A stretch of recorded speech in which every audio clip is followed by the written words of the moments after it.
Listeners everywhere, welcome to the Movie Show with Joel and Ryan, the weekly fix for your screen addiction and a trusted source for discussion of all things film and television. Please keep in mind that for the purposes of this podcast, Joel and Ryan are not acting as journalists, but rather fellow moving picture enthusiasts. All of their opinions should be taken as such. Also, please be warned that while Joel and Ryan may seem like petulant children, they are, in fact, adults who may occasionally use adult language. While they promise to bleep out all the worst words, it's a good bet you will still understand what they were saying. And now, with no further ado, here's Joel and Ryan.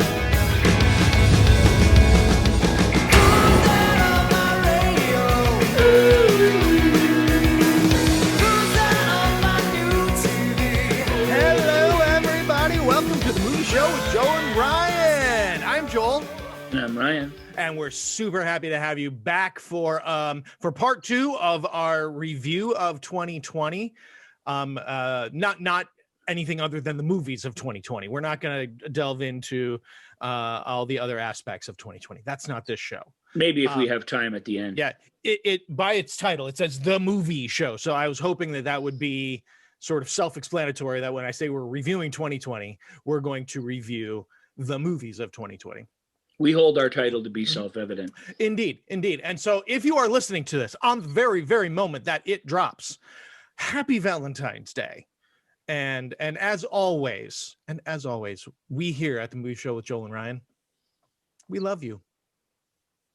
You are. And as a Valentine to you, we're going to cram tons of 2020 movies into one show and give our opinions about all of them without really saying much substantive about any of them. There you go. Much like love itself.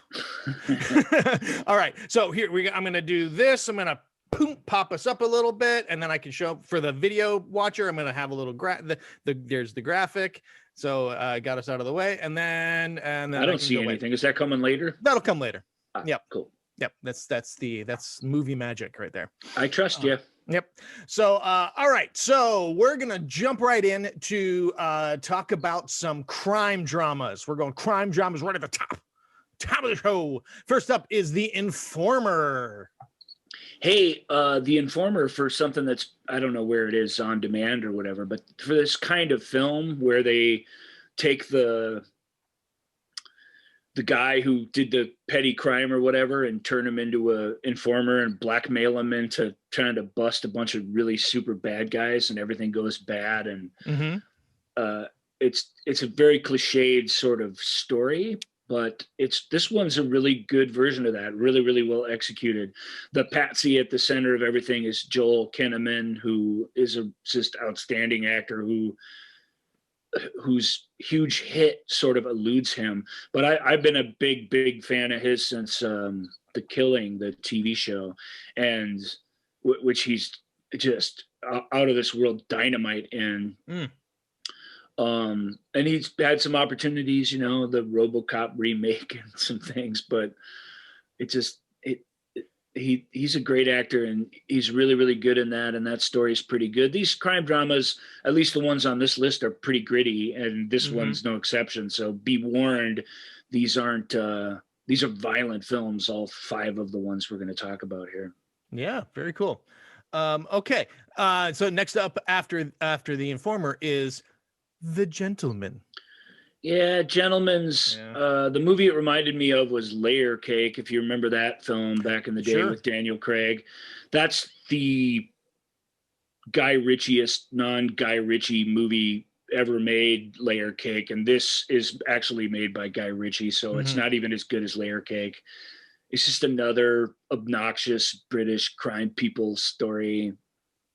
I'm sick of them. I really am. They need to do something different, and they didn't really with Gentlemen. That said, it's not a waste of your time. It's good actors. There's always to his films, there's this fun factor mixed with the crime. That's in this film more than the rest of these. But every other movie Guy makes is this film basically. And if you really, really love him, don't miss The Gentleman. But if you're getting sick of them like me, it's hard to say there's anything new to come to in this film. So that's my take. Okay, very good. Next up is sort of more of a cop a cop crime drama, Black and Blue. Yeah, who's the actor in Black and Blue that's so good? She's Naomi Harris. Yeah, she witnesses a bunch of dirty cops assassinating somebody on her body cam, and then every cop in Detroit is like chasing her around the city, and it's again that's as thrilling as it sounds. It really works pretty great, but it's also a very linear, almost B-movie crime story. Sure. The actor helps elevate it. The sort of racial allegory that's laid on top of it is fairly powerful too. So this, for a lean and mean film, it's pretty. Black and Blue I enjoyed quite a bit. Very fun. Yeah. Movie that I thought was kind of fun too. 21 Bridges. I almost could say it. 21 Bridges. Very similar to Black and Blue in tone, but 21 Bridges is we feel like we've been talking about that forever because that film's been come in up the can a few times. Yeah. It had different numbers of bridges while they were working out how many bridges actually leave Manhattan. The title changed a few times. I've never seen that happen before. It's very, very funny. Wikipedia-based title changes are unusual. So that's a good movie though. That's a very elaborate crime story, where you are on, unlike the last couple I've mentioned, you are on Team Hunter basically in this film. You're not the hunted necessarily. And although it gives you a kind of both sides, which is also sort of interesting. After a big deadly shootout in which, again, a bunch of, I think it's okay to say, corrupt cops get killed. Of course, it doesn't really matter to the New York police whether they were corrupt or not, or whether they think they are. It's just they're on the warpath to find who did this, even if the people who did it, so to speak, aren't the masterminds behind anything. There's this single-minded story happening, and at the heart of it, Chadwick Boseman plays this very complicated hero who is willing to see beyond just the chase to what might actually be happening. And it's fun. I agree with Joel. That's a fun movie because it's brutal, but it's lively and it really keeps you on your toes.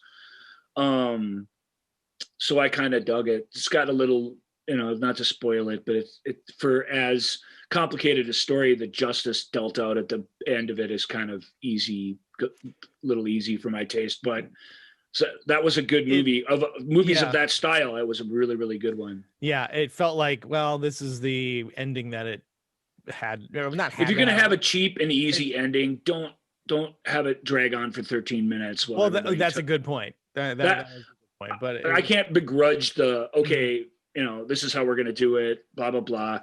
But seriously, if it's going to be cheap and easy, it can't go on and on and on forever. Yeah, that's my only real bash against it. It's still good film though.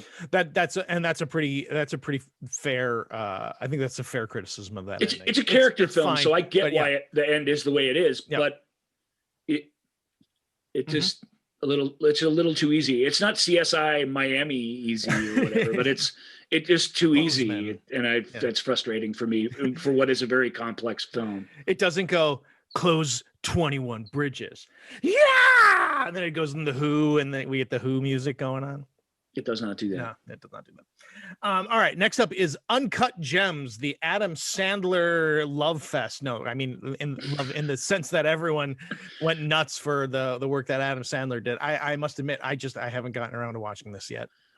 It's just Adam Sandler doing his John Turturro impression. It's delightful. Adam Sandler, when he turns on the jets or is suddenly surrounded by good material, which is one every 12 or 13 films, but it does happen, is remarkable. And in this film, he really is. Uncut Gems is, we're back to the hunted again. He's this diamond dealer who owes everybody money and has this elaborate scheme to sort of get out of it. And in the course of that gets wrapped up with some really awful people. He actually steals, or he doesn't steal. He takes as collateral Kevin Garnett's NBA championship ring, so that Kevin can take this uncut diamond with him, which Kevin thinks gives him special powers to remain an elite basketball player. This is literally part of the plot. And then so it's comical and goofy and absurd in that way, but at the same time, it isn't. He's a bad guy who's juggling all kinds of horrible things. I don't think there's a scene in the movie where he doesn't just blatantly lie to somebody that he cares about.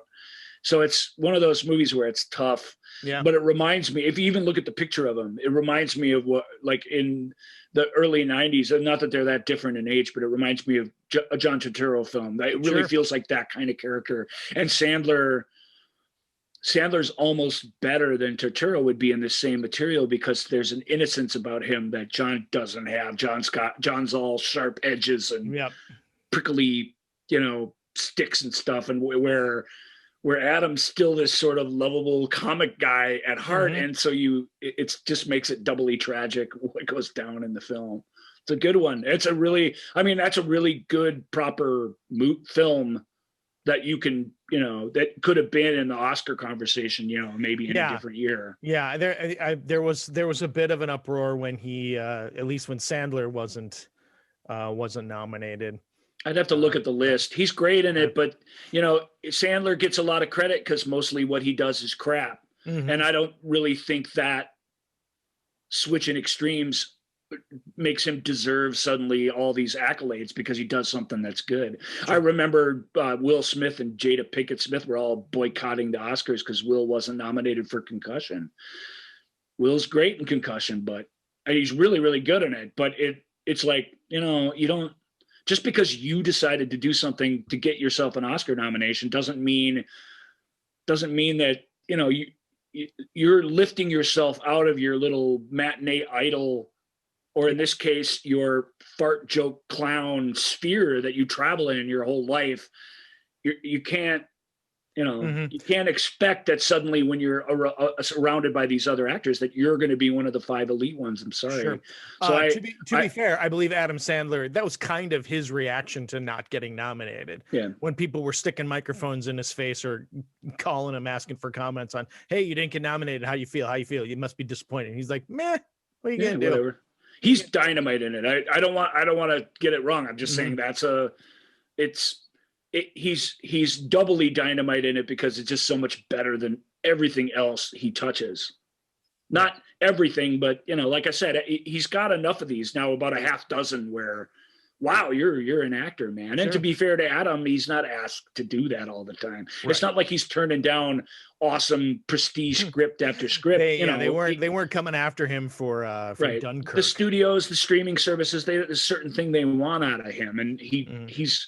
At this point, he's just happy to oblige. He's an entertainer.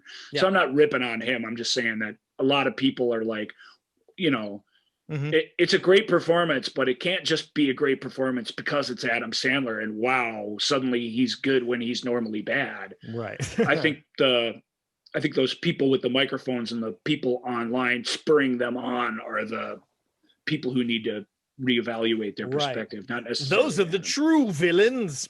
All right, let's move on to movies that are. I love your title for this category. Yeah, comedy with a. Feel free to read my titles. That's why I wrote them out for you. The last one was crime drama, so technically I did read that. That's not. This one funny. Is comedy with a lowercase c. Yeah, I liked this one.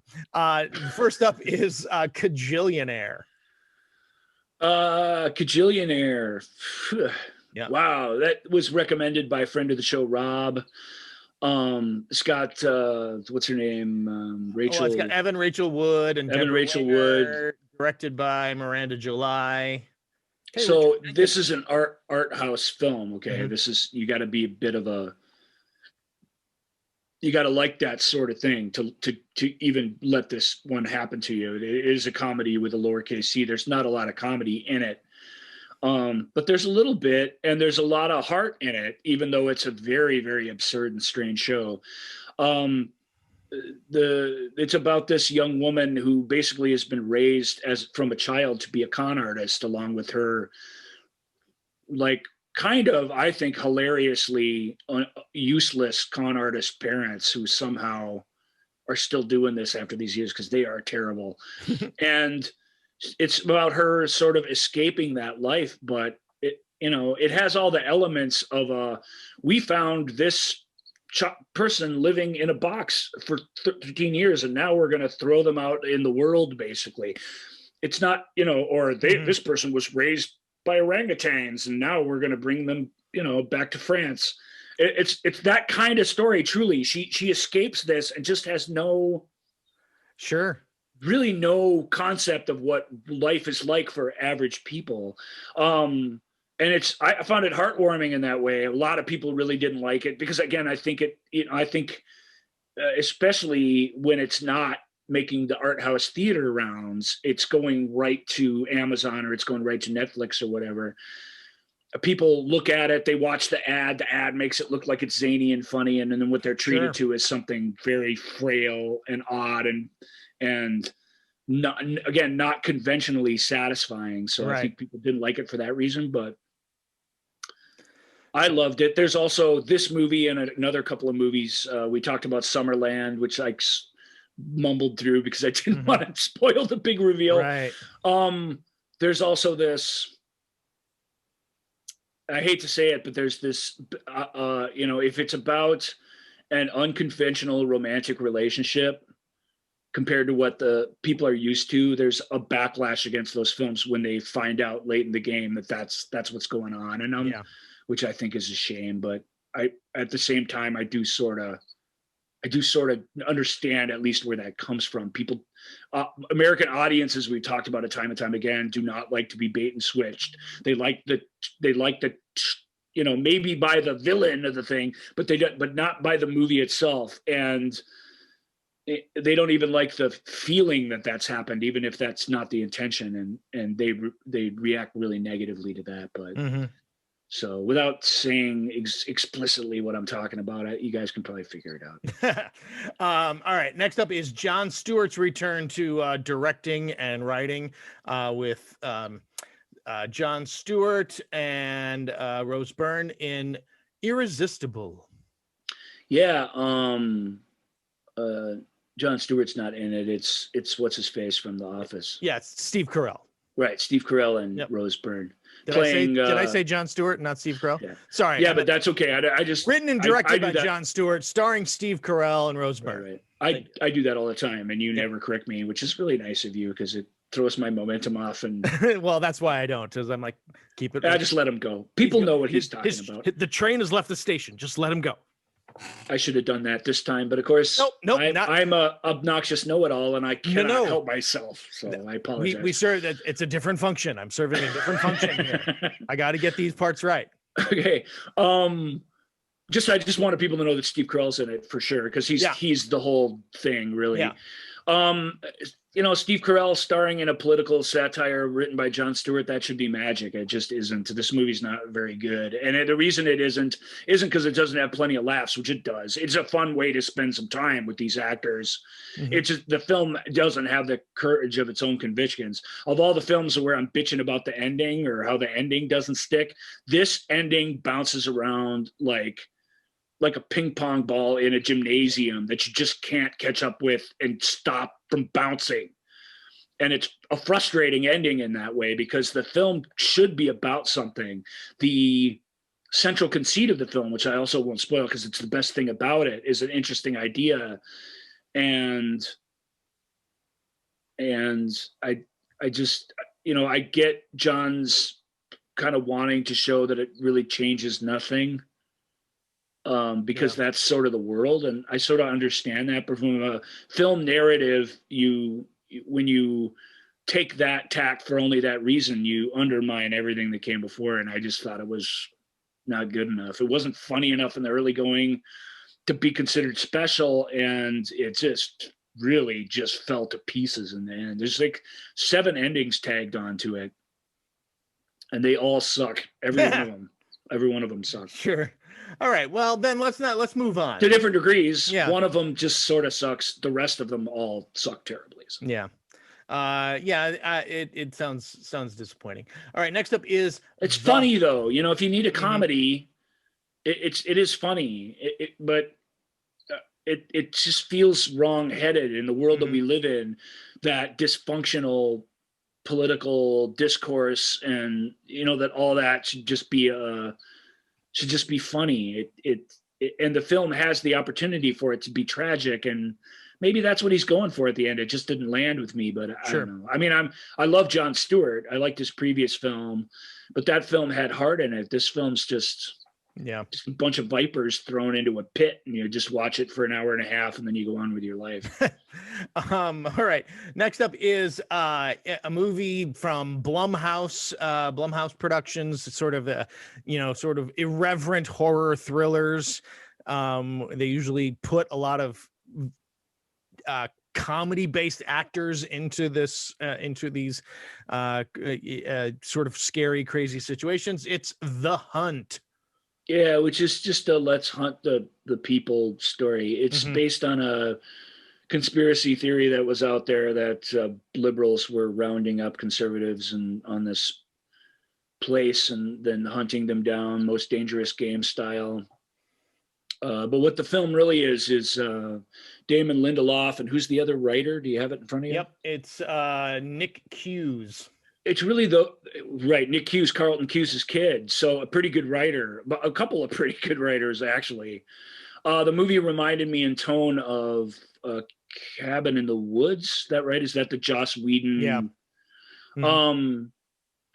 Tonally, it's that, and what it really is those guys attempt to show how aren't we all silly and stupid? Aren't all of our fringe beliefs on the left and the right equally dumb, basically? In that way, it feels like a South Park episode because it skewers everybody, right? Yeah. Again, I think that's that idea. And I have my own perspective on this, so you can tell me to screw off. But that idea that the far left and the far right are equally ridiculous, I think, is every day for half a decade it's been proven incorrect in front of our own eyes. So a film that starts out with that premise, it doesn't help. Yeah. And it's not surprising that the people who really love that film are people who either really just love hyper violence or people who really are into guns and stuff. Those are the people who dig it. Yeah. If that's you shouldn't miss it. It's got tons of crazy gags in it, lots of surprising twists and stuff. But that idea is just stupid. It's just it really just denies what's right in front of your own eyes in a way that I didn't enjoy. So I couldn't get off the launching pad on The Hunt. Yeah. All right, let's talk about The Death of Stalin. Well, we talked earlier about the private, or is it, what's it called? The whatever, David Armando Copperfield. Iannucci, yeah, the secret, or the what was it called? The I have it uses the whole personal personal history of David Copperfield. Yeah. This was the film that guy did before that. I just saw it this year. It's a couple years old, but it was more of a festival film. I loved The Death of Stalin. Now talk about political satire. What Death of Stalin does, and this is great. When I was a handful of years ago at a fringe show, somebody told the complete Shakespeare's Henry IV's 1 through 3 abridged in a 40-minute fringe show, 1-act segment. So they took 3 Shakespeare plays, 5 acts each, and condensed it down to 1 act. 15 acts into 1. And all you have room for when you do that, you have no room for nothing. You can't do purple speeches. You can't really do anything. All you can do is show the England and France's throne changing 13 times within 40 minutes. And it's hilarious and goofy and stupid. And you just sort of, it's funny just in and of itself. Yeah. So that I really enjoyed that play for that reason, because when you distill what it is, it's crazy. This is the few moments leading up to and the weeks leading following Stalin's death in Soviet Russia. And when you read what happened over that time period to his lieutenants, some feuding, some just trying to salvage the situation, everybody with their own personal and public agenda. It sounds like a British chamber farce. It really does sound like all that wacky, nutty stuff happening. Of course, some of it is truly horrific. But this works as a satire, and it still somehow, when it's over, you still feel the full horror of it. That's a success. Well, however you want to say it. To me, that's a success. Jeffrey Tambor and Steve Buscemi, and I don't know who else. It's just Simon Russell Beale, Paddy Considine, Rupert Friend, Jason Isaacs, Olga Kurilenko. Palin. I mean, it just goes on and on. Really, really fantastic ensemble cast. All of them using their own voices. Nobody's talking in a fake Russian accent, and then except for the couple of Russians that are actually in it, which is almost none of them. Yeah. So it really has this theater piece feel to it. But just to give you an example, the movie starts, Paddy Considine plays the director of the National Soviet Socialist Radio, whatever the long ass name of it is. And they've just recorded this orchestra, and then they get a phone call, and it's like, Comrade Stalin wants a recording of the concert tonight. And he turns to his engineers like, did you guys record the show? No, we didn't record, it was on the radio. And then Considine's got to run out and get the orchestra, get all the audience. People are all wandering out back into the place to try and re-record the thing so that he can hustle this record over to the Kremlin so that Stalin can have his, it's based on a real event. And it's actually, the more you read, the filmmaker in this case had the weird distinction that he had to tone down the absurdity of several situations, this one included, so that it would feel remotely believable and not just purely comic. Because they went through 3 conductors trying to restart this concert. And in the movie it's just 2, because 3 just is like, come on. It's really, really fun. It's a fun film with it's got a dark heart. It's very much it's Stalinist Soviet Republic was not a fun place. Stalin just killed everybody, and everybody around him, you can feel it. Feels like, if I do the T wrong, if I don't get this record to him on time, like the goons are going to show up at my door and murder me. Literally, they believe that's going to happen. It's great. It's good. That's a good film. Really, really good. I'm definitely checking that one out. It's comedy with a capital C, and the horror, the reality of the horror of the situation still is sort of achieved. I'm very impressed with that film. Nice. On the Rocks is Sofia Coppola's next film, and it's another Bill Murray Sofia Coppola collab. This time with Rashida Jones. Rashida Jones as the put upon daughter of a really inconsistent and shaky but still nurturing in his own way father, and it's a daughter father kind of road trip adventure where they get into all kinds of trouble because his influence over her is almost entirely negative, even though he really is trying to help. That's the great thing with Sophia, is she refuses to just have it be this zany imaginary friend that shows up and takes this character away. It's much more than that. It's much more human than that, which is great. The laughs are a little hard to come by for a film that feels like it should be comedic, so you might want to prepare yourself for that. But I liked it. I won't stay on it for long. If you like Bill Murray, you should see it. If you like Rashida Jones, you should see it. If you like Sofia Coppola, you should see it. If you hate Sofia Coppola, skip it. If you like Bill Murray in his sort of current Bill Murray, I think it's safe to say he's been that now for 20 some years. True. He's been like that longer than he was. Than he was ever the Meatballs, a clown. The Meatballs, Bill Murray, right. All right. Next we go to spend the holidays in Westeros in a holiday film about a woman and her dragons, Last Christmas. Nope, that's wrong. It's Paul Feig directing this Emma Thompson script. Yeah, but it does star Emilia Clarke. I don't like Paul Feig, as we all know. Right. Yeah. This movie doesn't change that. But I like Emma Thompson, you know, and I really like Emilia Clarke, and I sort of like The Holidays. I like romance, and I think I'll go another step further and say that I even think that, you know, like spirits and magic can be a part of that comfortably. But this film was cloying and just it's everything you hate about movies like this. It just was gross. I didn't like. Last Christmas was so maybe Paul Feig next time. Well, look, this is the kind of movie Paul makes, so and people do like it. And I saw during the you know, this is a Christmas almost a full year ago. I saw these people, especially the ladies out there, coming on Facebook or whatnot, saying, "Oh, I just watched this. It's so great." And I know it's so great, but it isn't great. You guys, you deserve better. And I'm not going to begrudge you for enjoying it. I'm glad somebody did, because it's meant to be this populist, enjoyable romance. You know?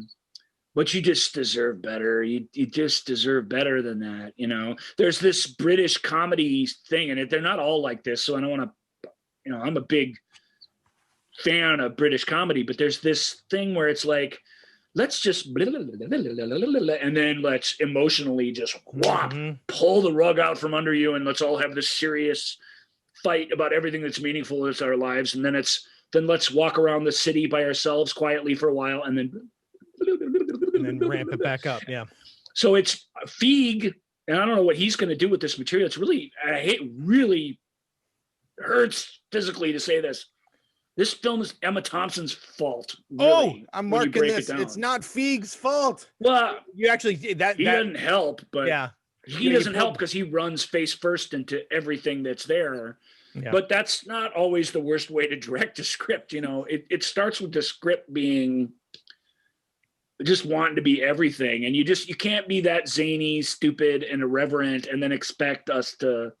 There aren't many projects in the history of comedy or drama that pull off both when you're giving us whiplash throughout the movie, you know. Weird shout out. The one thing that was able to do that masterfully somehow, and nobody's really ever managed it quite the same way, was the original Roseanne sitcom. Oh, sure. Yeah. But partly that's because they knew at the end of whatever shouting match they were having, somebody had to say something funny. Even if they said it with the same intensity they were saying the real stuff, it always came with Goodman or Roseanne or somebody saying, "Yeah, well, that's because blah, blah, blah," and us laughing, but not laughing, but laughing, you know, like it's that release laugh. Yeah, this film doesn't pull that off. This film, when it gets serious, it gets into mopey-dom, and then I just didn't like it. I'm sorry. It's not that it's garbage, but just you got to do better. You know, they don't hand out like giant budgets and big stars to things like this. And when you're given this opportunity, just try and do better. Try and be more human about it. And for the love of God, try and be more funny. Yep. I'm going to forever be lamenting that the soundbite was not, "This is not Paul Feig's fault," instead of "This was Emma Thompson's fault," because I could have pulled that out and I would have made that a ringtone or something. I'm glad then that I didn't say it that way. All right. Paul Feig gets plenty of blame for everything. All right, let's move on to some war films. The first up is a movie based on a book written by CNN's Jake Tapper called The Outpost. Yeah, I'm so terrible. You know, I just watched this. Which war is this about? The Afghan war or the Iraqi war? I can't remember. This one is the Afghan. It's obnoxious that I have to ask that, but to be fair, we did get into two Middle Eastern wars at the same time. So sure.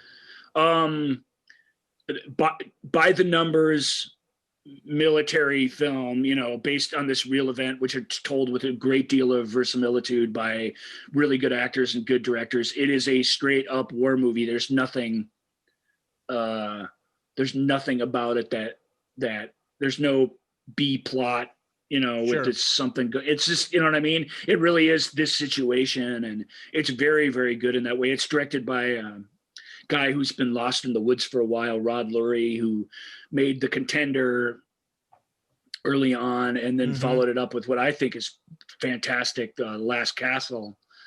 And then since then, he's been he's a guy who wants to tell a certain kind of story. Those Contender and Last Castle are a certain kind of story. And he's been sort of floating around just trying to do his best from thing to thing to thing, but he's been a hired gun of a director, and it doesn't suit his style. This is, we'll call this a return to form, because even though it doesn't have his dramatic hand-wringing in it, there's really no time for that in war. That self-seriousness and that, I'm really going to go to the mat to tell this story as accurately as I can. That part of it is alive and well in The Outpost. Very strong film that I thought, cool. And I don't know how much I truly enjoyed it. I don't love modern warfare, but admired it a great deal. All right, let's move on to The Last Full Measure, another war film. Yeah, Sebastian Stan plays this guy who's gotten assigned to upgrade a Vietnam War medal. It takes place not in present day, but in the 80s or something, 90s maybe. Relatively modern day compared to Vietnam, I suppose. But he investigates the story of this Vietnam era Air Force helicopter rescue medic. And the basic premise of it is we're showing these guys, these older guys, Samuel Jackson, Ed Harris, Peter Fonda, ringers, playing the guys in the present day, and then these great actors playing them in the past, so that we see the events slowly revealed to us over the course of the film. And, it's really just the story of this guy who's in a helicopter treating people. And because there's so many more injured people, he agrees to go down. The helicopters are going to go back. They're going to come back, but who knows how long that'll take. He agrees to rope down to the combat zone, treat people down there while the helicopter takes another critical injured person back to base and then comes back and gets him. Sounds like a good plan, but you drop this medic into this, and this fresh, it's like when Robin Williams hits the field in Best of Times for the first time, and his lily white uniform is just perfect, and it's this muddy, horrible game, and he comes out, he's like this angel entering into this combat zone, and that's a cheap comic visual, but that's really what this was. And what this guy did was, everyone agrees, there's no real controversy. It's not like Courage Under Fire, where you're not really sure, right? It's not really, there's not a real Rashomon, everyone has their own side of the story aspect to it. It's more how the heroics of this person that are unquestioned are adopted by this cynical Washington operative played by Stan, and how that affects everybody. And that's the theme of the thing. This one act spread out through these decades into these people that are here and their wives and their children that exist because of this incident. And it just clicks down through generations. The film does a really good job of showing that. It's sort of an unabashed conservative, these are our heroes, we should honor them completely, but right.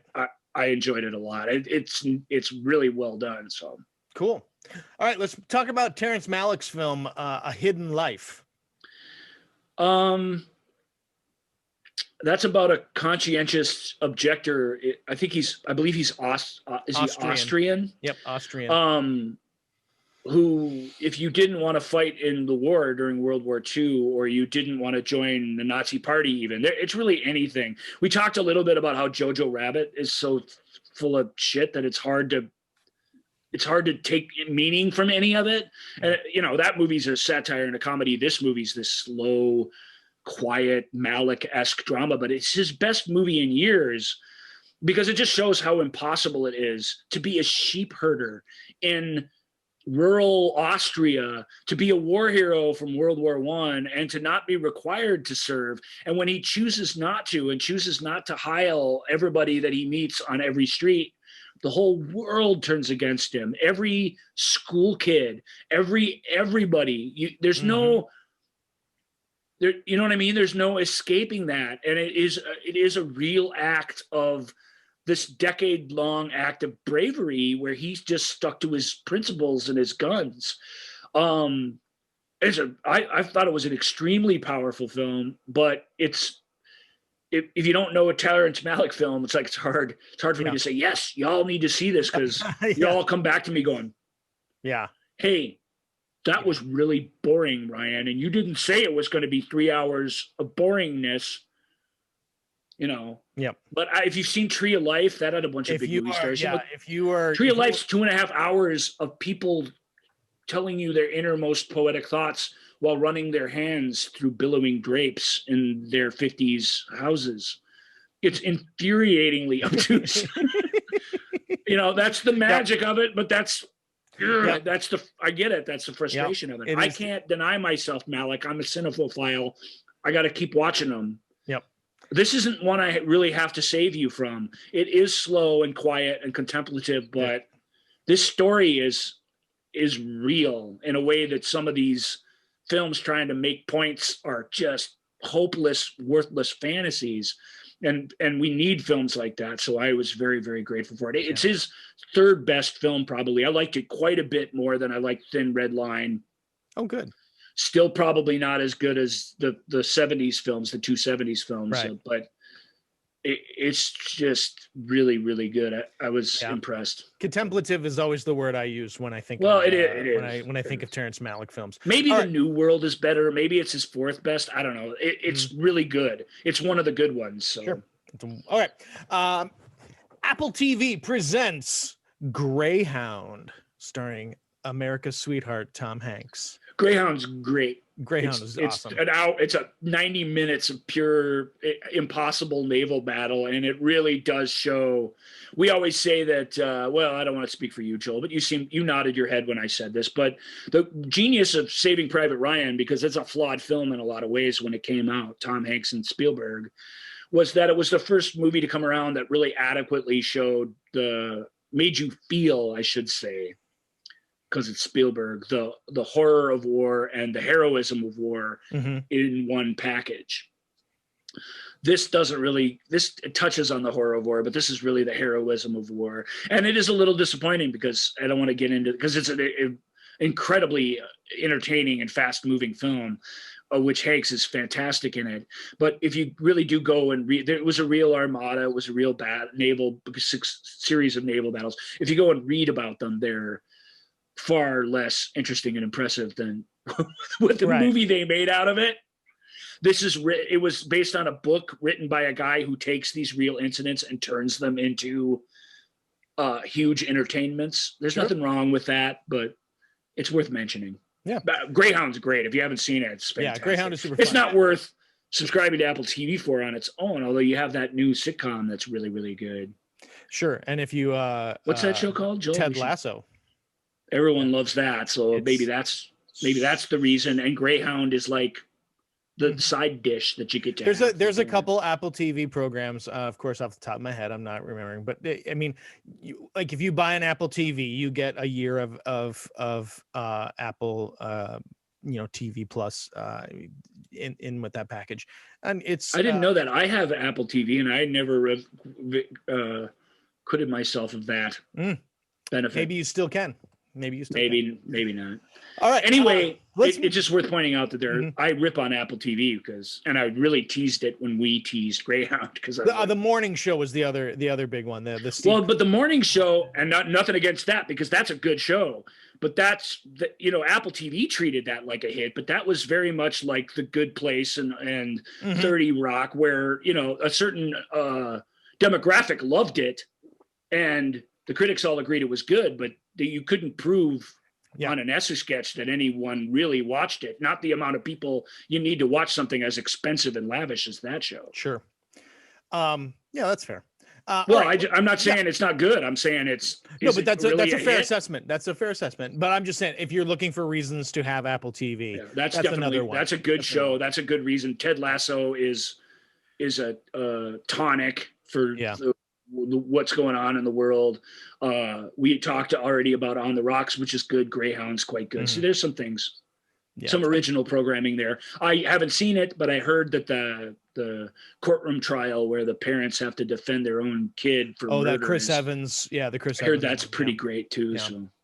All right, let's shift from war to some sci-fi stuff, but these are some small sci-fi films, like indie sci-fi. First up is Proximity. Yeah. Hey, there's a lot of things I don't do on the show. You guys know this, right? I don't do, I have a few rules. I have a code, like a wandering desert assassin. Mm-hmm. And I don't always talk about it, but I do try and live by it. I am going to break that code right now. So if you're a big fan of me from an honor standpoint, I need you to plug your ears right now. Or if you already have Proximity at home on your shelf and you know you're going to watch it, but you haven't yet, you should probably do this too. Okay. Okay. Just I'm gonna have my hand hovering over the stop recording button just in case you go full on too far. Okay. In Proximity, the aliens are abducting people because they're looking for Jesus. There. Now you don't have to watch that one. Whew. Okay. I don't like to dismiss things, and I don't like to say, "Oh, I watched this for you so that you don't have to." But don't watch that; it's bad. The Archive, that's the next movie on the list, Joel, if you don't mind. I was going real quick. The movie Proximity doesn't even have a Wikipedia page. So, that I don't know what Proximity's done by a bunch of people who don't know what they're doing. And yet they made a pretty lavish, effects heavy film. But when you watch it at first, you're like, oh, these guys are going for something different. And then about halfway through, you're like, these guys, they don't know what they're doing. Nope. Like they're just not capturing anything on film the way you're supposed to when you're making a movie.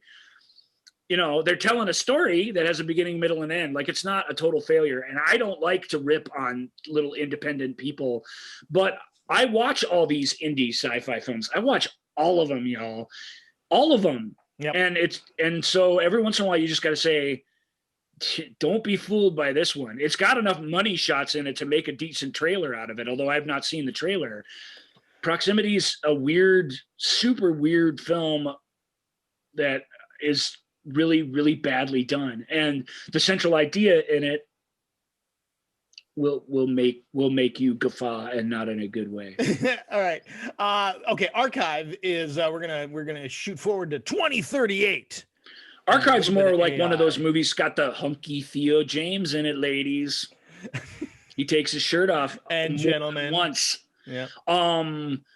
It's this story about this guy in this remote mountain outpost who is doing artificial intelligence experiments, trying to create a being worthy and capable of holding the memories and experiences of a recently passed person. If it were a half-hour long Outer Limits episode, it would be outstanding. As it is, it's about a 90-minute film where that idea is stretched a little too thin, but it's still the kind of small science fiction film about science fiction ideas that I like to champion. Yeah. It's got some neat twists. It's got shirtless Theo James. What else could you want? What you could want is the greatest Theo James, single star of the Divergent films, and I believe Joel, this is for you. I believe he also appeared in Underworld 14 and 15, I think. The Toenails of the Lichen, I believe is anyway.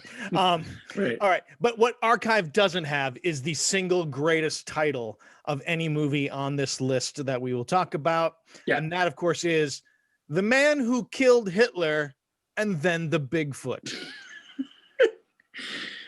Which is what it sounds like. That's really the story of the movie. It's The Man Who Killed Hitler and Then the Bigfoot. Again, it's a very modest film, even though parts of it take place in World War II. Parts of it are a survival tale where a guy is out in the wilderness hunting the Sasquatch. It really is about it's really a character movie about this guy who lived these bits of history, and it's not necessary, even though it plays very literally, it's not meant to be taken literally, I don't think. Sam Elliott stars as both, although I guess as a young man he's played by somebody else. Yeah, by Aidan Turner. Pretty good actor, but not a young Sam Elliott per se. So you have to sort of make that connection without much help from the film.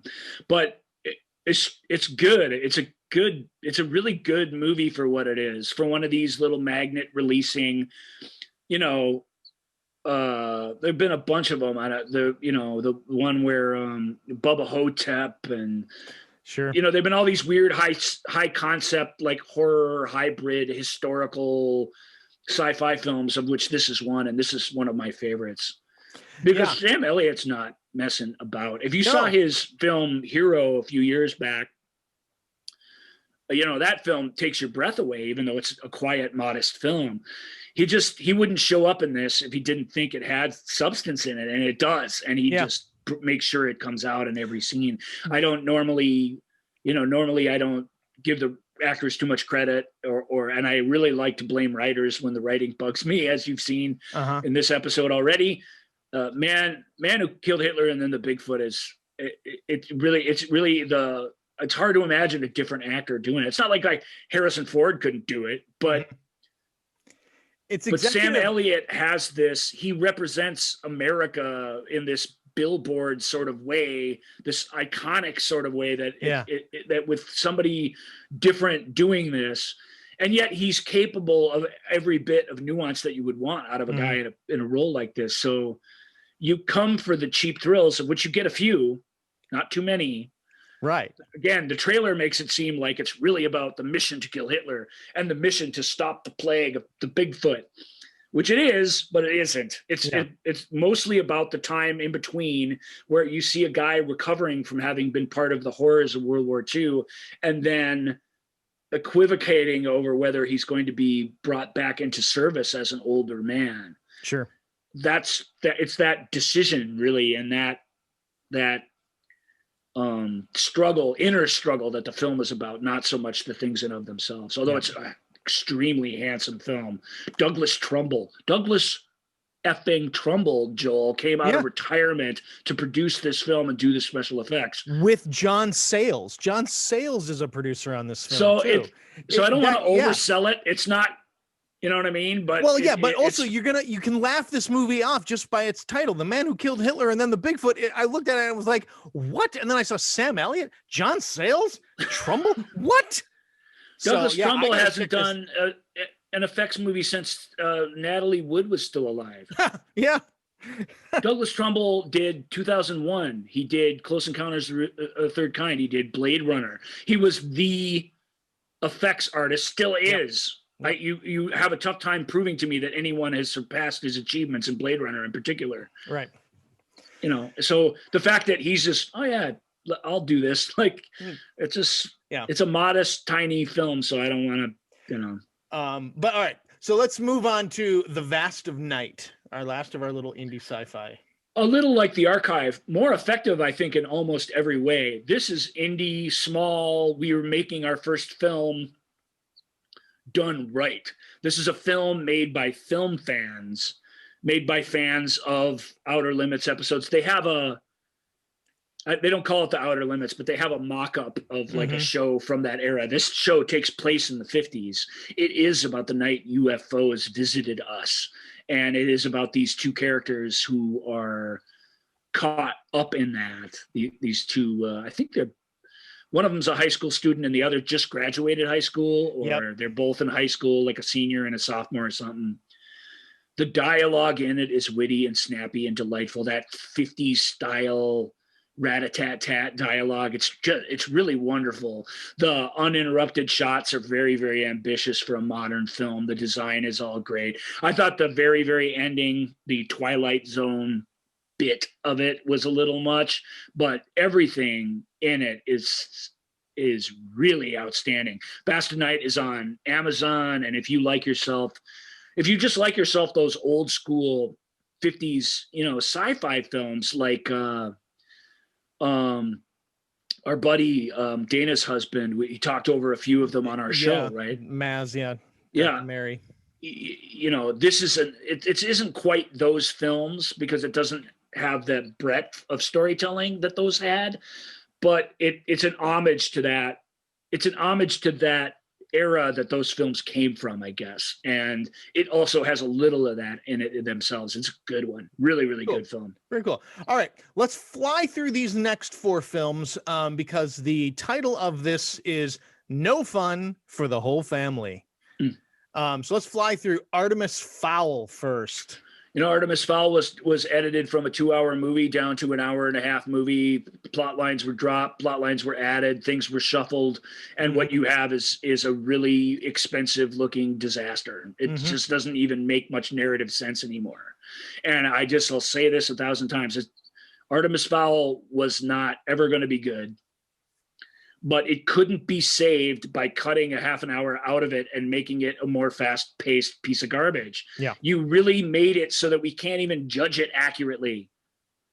And that's irritating to me. Whenever the suits get involved and take over and just are like, we could pull something out of this turn and still get a hit, and you just can't. Since we can't release it in theaters, we gotta chop it down so it'll play on Disney Plus. Yeah. If it was boring or it was too slow in the middle, then let it be that. Let it be what it was. And then we'll all decide. Right now, you can't even decide. It's just crap. All right. Robert Downey Jr. and the post Iron Man, his first post Iron Man film is Doolittle. Yeah. Ditto for this one, except instead of at the heart of it, you don't have a bunch of British character actors attempting to do a good job, or a bunch of kids in their first roles, trying to pull things through.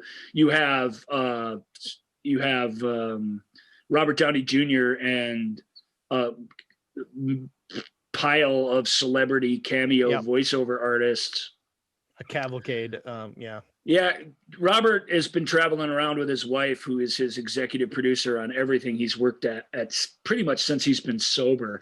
And actually, without naming names, I know a guy who worked on a movie, was one of the writers of one of the movies that he did, not a Iron Man movie, but one of the few others that have been sprinkled in. And he just said every decision, every creative decision, Robert's a powerful enough star. A couple more Doolittles and he won't be anymore. You'll see how fast it goes away, because he's terrible in Doolittle. And Robert is capable of being as bad an actor as anybody. He's even bad in big swaths of the Marvel Extended Universe, in my opinion. But he's great in big swaths of it too. Mm-hmm. And he can be truly great when he doesn't second guess himself every step of the way. And I'm sorry, but his wife producer, I don't know this, I kind of do know it from an insider standpoint, undermine the work that he's doing. This film, she's right in the special features. Watch them. Talking about how they decided how to do everything, and everything she says, it sounds like if you're a normal person, you're like, what are you thinking? Mm-hmm. And all these poor people on set, doing their voiceovers, thinking this is going to be a big hit movie. This movie bombed disastrously because it's just awful.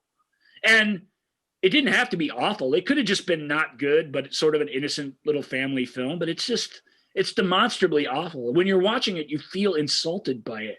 Mm-hmm. Now, I'm not the target audience for it. Maybe kids are like, oh, the giraffe talks. Yeah, maybe. Yeah, it's possible, but and maybe it's even true. When I was a kid, I think of the things that I liked, or that I just didn't get, and because I didn't get them, they were fine. You know what I mean? Yeah. So you never know, but it's bad, man. It's just badly made. Badly made. Every time you sat at that table and decided what direction to go in, you chose the worst thing, and Doolittle's the result. For me, Bennett and my son saw that we watched the trailer of it. We're like trying to find something to watch, and he just goes, no. So even the trailer is like, it makes you go, this feels like this is going to be bad. Some trailers for bad movies are genuinely spectacularly good. I'll just real quick, we'll do 2 more family films, but if you want to watch a family film, go back and watch Dora and the Lost City. Dora Explorer, yeah. That movie's money. I mean, that movie's fun and goofy and all the stuff that these are, but it just, I don't know what it has that they don't have. It's smarter for sure, but it just has this sort of heart in it that you kind of can't fake. Mm-hmm. And I loved that film. So I'm not against cheesy, silly, over the top family films. There weren't any good ones this year. Right. Let's take a look at The Witches, Road Dahl. Zemeckis. Won't say much about The Witches. Yep. The Witches has already been turned into a really good movie. So here you have Robert Zemeckis, of all people, showing up with tons of effects, telling a pretty straight up and somewhat less intense a version of The Witches. It's a fairly intense story, actually, for a children's story. Like most Ronald Dahl stories, they all have that real danger in them. That's part of how they work. Right. But The Witches wasn't good. It had a weird controversy. Anne Hathaway plays this witch who, one of her features when she's in witch mode is her fingers are all beat up. And it's implied that that's because she's sort of a reckless witch with potions and things, and she's kind of done this to herself. But obviously, it's an affectation meant to make her more evil or scarier or whatever. And there's a group of people with sort of differently developed or accident related, finger and foot injuries that were really offended by it. Mm-hmm. And Warner Brothers was like, they did the old, sorry if we offended anybody, but get over yourselves sort of apology. But Anne Hathaway used to be America's sweetheart. She actually reached out to them and said, it was really nice what she wrote. So if you're interested in controversy and you want to see one with a sweet, happy ending, where a movie star is like being really nice, there you go. That's something came out of Witches. Sure. Not the movie really, but yeah. Let's move on to Come Away. Come Away is Joel, do you have a synopsis of Come Away? So we can hurry up and get through this. Yeah, Come Away is there actually isn't really a plot synopsis here. That's well, there isn't really a plot, so I get it. Yeah, but it's the idea is the title characters of Alice in Wonderland and Peter Pan are siblings trying to help their parents overcome the death of their eldest son. Yeah, does that sound fun to you? No, it's not fun at all. It's not fun. I mean, that's really the problem with it. This film actually does try and wear its heart on its sleeve a little bit. It's got some accomplished older actors and some really lively young actors, all of which who are doing a good job. But the movie itself is really trying to have it both ways, and you can't. Mm-hmm. You cannot be a lighthearted, frivolous, fun fantasy and tackle what that premise just said. Mm-hmm. So, and as a result, it's neither. And so it's not very good, but it's hard to hate. It has some ambition. It's lovely looking, so I'm not holding anything against it, in the people in here, but Come Away as a sit down on family movie night, which we need, which is like every night, it used to just be Saturday or whatever. Now we're all trapped at home. Yeah. It's not the worst one. If you understand that it's a little heavy, it'll pass the time, but it just shows you sometimes you can have it all if everything just clicks, and it just didn't for this film. So, okay, we're going to talk about America. One of the most polarizing people in all of cinema, Ben Affleck. Yeah, why is that? I thought didn't he make his comeback and now he's all good? I've never had an issue with him. I've never understood why people are like, Ben Affleck. People didn't like him for this whole stretch of time. It's why he started directing films, because he needed to do something creative where people were not harping on him. And then he became a pretty decent director. Yeah. Directed an Academy Award-winning film, and which he starred in, Sure. And now that he's sort of, they're all wanting him to direct this and direct that, and he's considering everything, but mostly he was directing stuff so that he would have good stuff to act in that they weren't otherwise offering him. Yeah. Since that days, I thought he's been on top of the world. What's not to like about Ben Affleck? I don't know. Ben Affleck seems like a good dude, and he plays a man on. His James Carville impression is really super funny as well. He's a man on The Way Back. He's an alcoholic former high school basketball star asked to coach his high school's basketball team, and how that's a redemptive story for him, and yet he tries to be an alcoholic school teacher and coach, which is something that he's a high functioning alcoholic. So it works for a while and then it doesn't work. Yeah. I put this it's the lone film under Triumphs of the Human Spirit. Yeah. Which there just weren't many of. This is a great sports movie. It's great. Yeah, it's really it's not special, but it's really really solid character sports drama, and it is inspiring in its own way. Yeah, it was a pretty when it came out, it was pretty loved in the ESPN, Fox Sports. Yep. It's directed by the guy who directed what's almost the best sports movie of all time, The Warrior, which is about no holds barred kickboxing or whatever, which is the weirdest thing MMA. To make an inspiring sports movie about. But yeah, Gavin, what's his name? It is Gavin O'Connor. And he made Miracle too with Kurt Russell, so he knows his sports movies. And this is a good one. It's a good one. Check it out if you haven't. I liked it. It's just not a great one, so I don't want to over pitch it, but it's good. Right. If we were here if we were together in person, we would get to enjoy one of our favorite sounders that we love to use on the Movie Show with Joel and Ryan. Here, I'll play it for the folks in Radio Land, just so you can hear it once. Yeah, and you can send it to me. Yeah, send it to me so I can have it on the video feed. I don't even know where it is. Oh, here we go. Yeah, there it played. It's over, Joel. You're that one goes by really fast. Yep. But the first one, so all of these are based on the incredible true story, and the first one is Escape from Pretoria. Daniel Radcliffe and some other people play prisoners in a South African prison, and it's a prison break movie, a very modest one.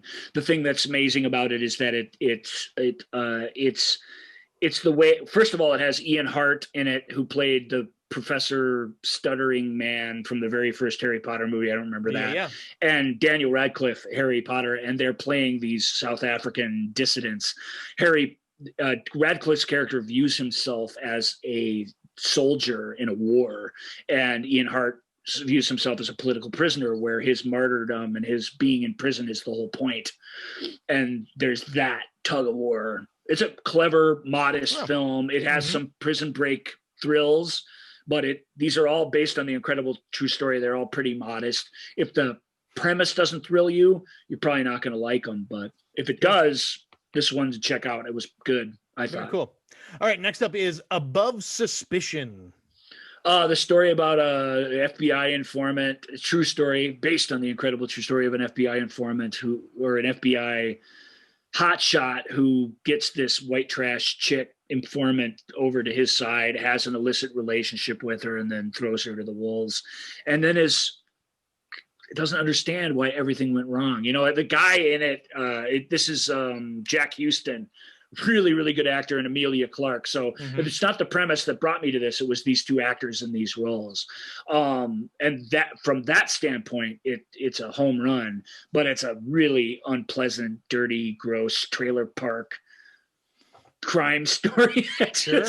That just is a long descent into just terrible things that happen. So from that point of view, be careful what you wish for. And the movie, and Joel knows I don't normally approve of this, but the movie brings the actual FBI guy in at the end, telling kind of what happened from his point of view during the credits, and you just want to crawl into the TV and just slap him.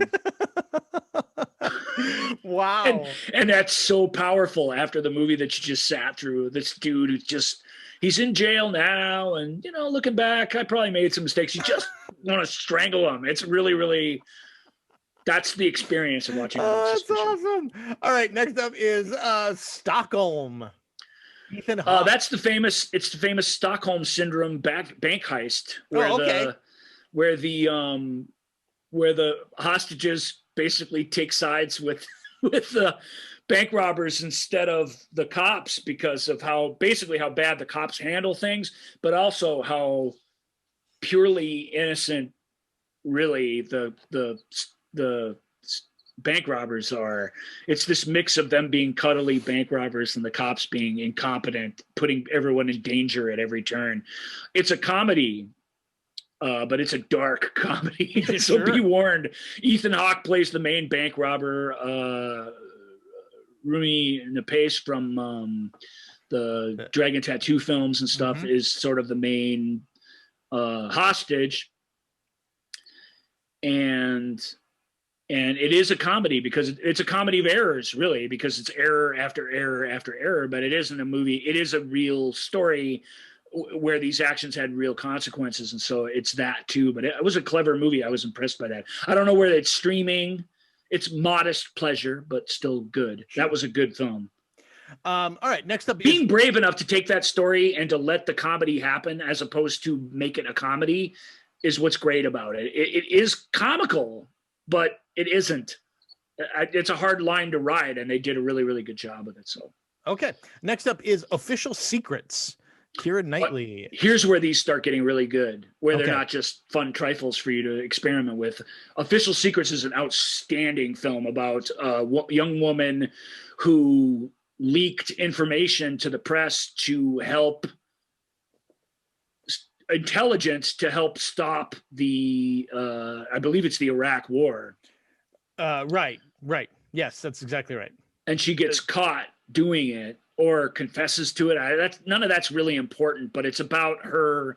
How do you survive an event like that? And how do the powers that be come at you and come at you and come at you? Even in England, where they're much more divided about this very issue and where they're far less willing to, you know what I mean? They come at her long after everything she said and the reasons why she did it are proven true. And they still come after. The system still doesn't like somebody who steps out of line like this. Yeah. It's, again, very modest film, but outstanding. Keira is fantastic in it. It's an absolutely true story where the people who were involved in it, sanctioned it and said, we didn't have anything to do with this movie, but this movie is it. This movie made us feel all that again, which we hated. But you know what I mean? Please don't do that. Please don't do that. But we appreciate you. You did. We appreciate our story being out there in that way, and hopefully you can feel a little of this so that we can take a breath. It's just really, really good. And the next movie on the list, The Report. Yeah. Is a similar kind of story. That's even better. The Report is a story about a guy who was assigned by a Senate or congressional subcommittee, I can't remember which, to investigate the immoral and illegal use of torture following 9/11, and how incredibly unpopular that was. And how after all his efforts, Adam Driver is at the center of it. It is also full of all these really famous people in little roles, which I normally wouldn't like, but it works in this film because it makes him feel small. And I think that we need to feel that because Adam's quite a presence. Mm-hmm. And how even though he sort of comes out in the end somewhat victorious, what he achieves through all his battling and all the threatening and all that everything else is just the acknowledgement that this happened. That's all we did. Nobody really got punished. Yep. Nobody, you know what I mean? All that happened was we acknowledged it eventually because of primarily this guy, others, but primarily his efforts. The way he bent Congress people and other people to his will, the way he just steadfastly and doggedly pursued the truth. It's an extraordinary film. I loved it. I loved The Report. Cool. I really, really liked Official Secrets, and I loved The Report. Awesome. The Trial of Chicago 7 is Aaron Sorkin written and directed. So good. On Netflix. So good. I knew of this trial sort of, but I knew it in a sort of superficial comic strip sort of way. This film tries to, it's Aaron Sorkin, so these characters are not necessarily people. Mm-hmm. And I don't mean to say that in a mean way, where something Aaron Sorkin writes The Social Network and he manages to make what's his face feel like a person. Zuckerberg, but this is an ensemble comedy, or an ensemble sort of comedic drama, like his TV shows where everything's moving really fast and the people really, they may surprise you, but they really are the thing that they represent more than they are people for us to feel like we spent time with real characters. It's their point of view that's important. And the fact that these 7 guys who were part of these riots in Chicago during the DFL National Convention where Bobby Kennedy was killed, I believe, it's all part of the same history. Mm-hmm. couldn't be more different and couldn't be coming from the same cause from different places, and that in and of itself is interesting.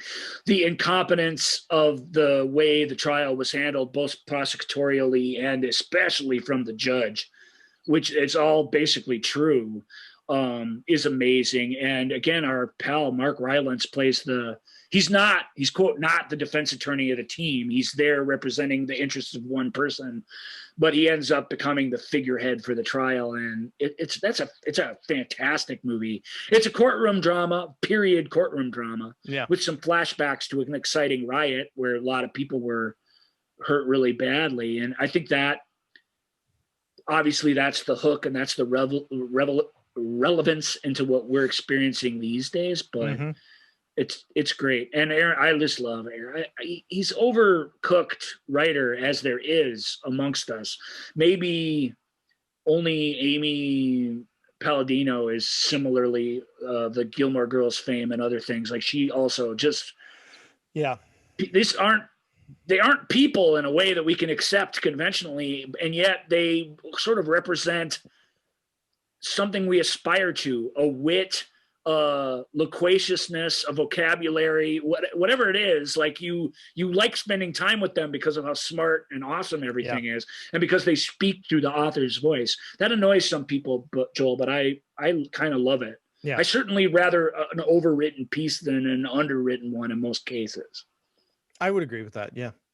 All right. Okay. Next up, final based on the incredible true story is Dark Waters. And Dark Waters is even better. You see how I did the list? Yeah, look at that. No way. Dark Waters is even better. Dark Waters is a tough slog of a film. It's about people being poisoned by industrial sludge. It's about how a lawyer who normally advocates for business, a conservative lawyer, stumbles across the truth of this case and never, ever, ever gives up on it.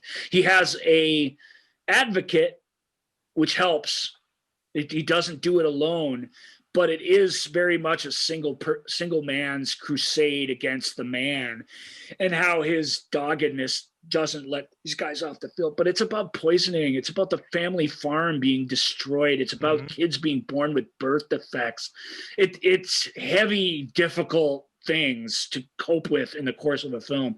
Mark Ruffalo is the star of it. Of course, he's a like Joel, he's a advocate in real life. So he gets this dude, even though the guy's quite a bit different than him. It's still a performance.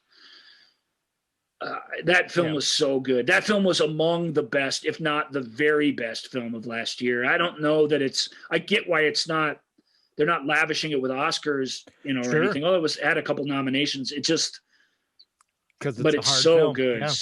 Yeah. Such a strong real life story. Very much worth your time, just to legitimize that this happened, and that the product that's being manufactured that did this to these people is still everywhere. It's still in your blood. Almost everyone in America has this stuff inside them because of this incident. Almost everyone has something in their cabinet that's still made from the stuff that poisoned all these people. Sure. Yeah. It is worth watching. It's a true story that deserves to be told and deserves to be honored and viewed by all, in my opinion. Wow.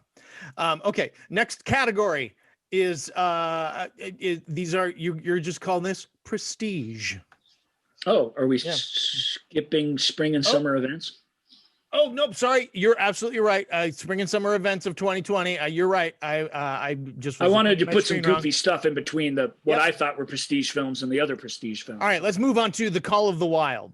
Hey, Call of the Wild's great. Great adaptation of Jack London. Fantastic location shooting. Really, really good effects. If you have a problem with it, and you won't be alone if you do, it's the fact that if this film would have been shot with Harrison Ford and the Klondike, and they'd actually got a dog to perform this stuff, or even just some of it. Yeah. That magic of what a dog is, we talked about it a little bit with Prancer. I know Joel didn't like Prancer, but Prancer has this reindeer in it that looks around and doesn't know where the camera is and doesn't know what it's supposed to do. It's an animal. Yep. And we as humans, like we do with our cats and even our fish, we lump all this human motivation. We personify it. Yeah. We create the narrative ourselves. This film's got a digital dog that does all that for us. We always know what this dog is thinking. It's Wow. It's digital. It's just a digital creature, just like the creatures in Dolittle is.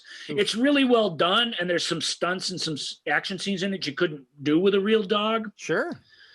But I really liked it. Its heart's in the right place. It's a really great classic old story that the film gets to the heart of what it is, and I appreciate that.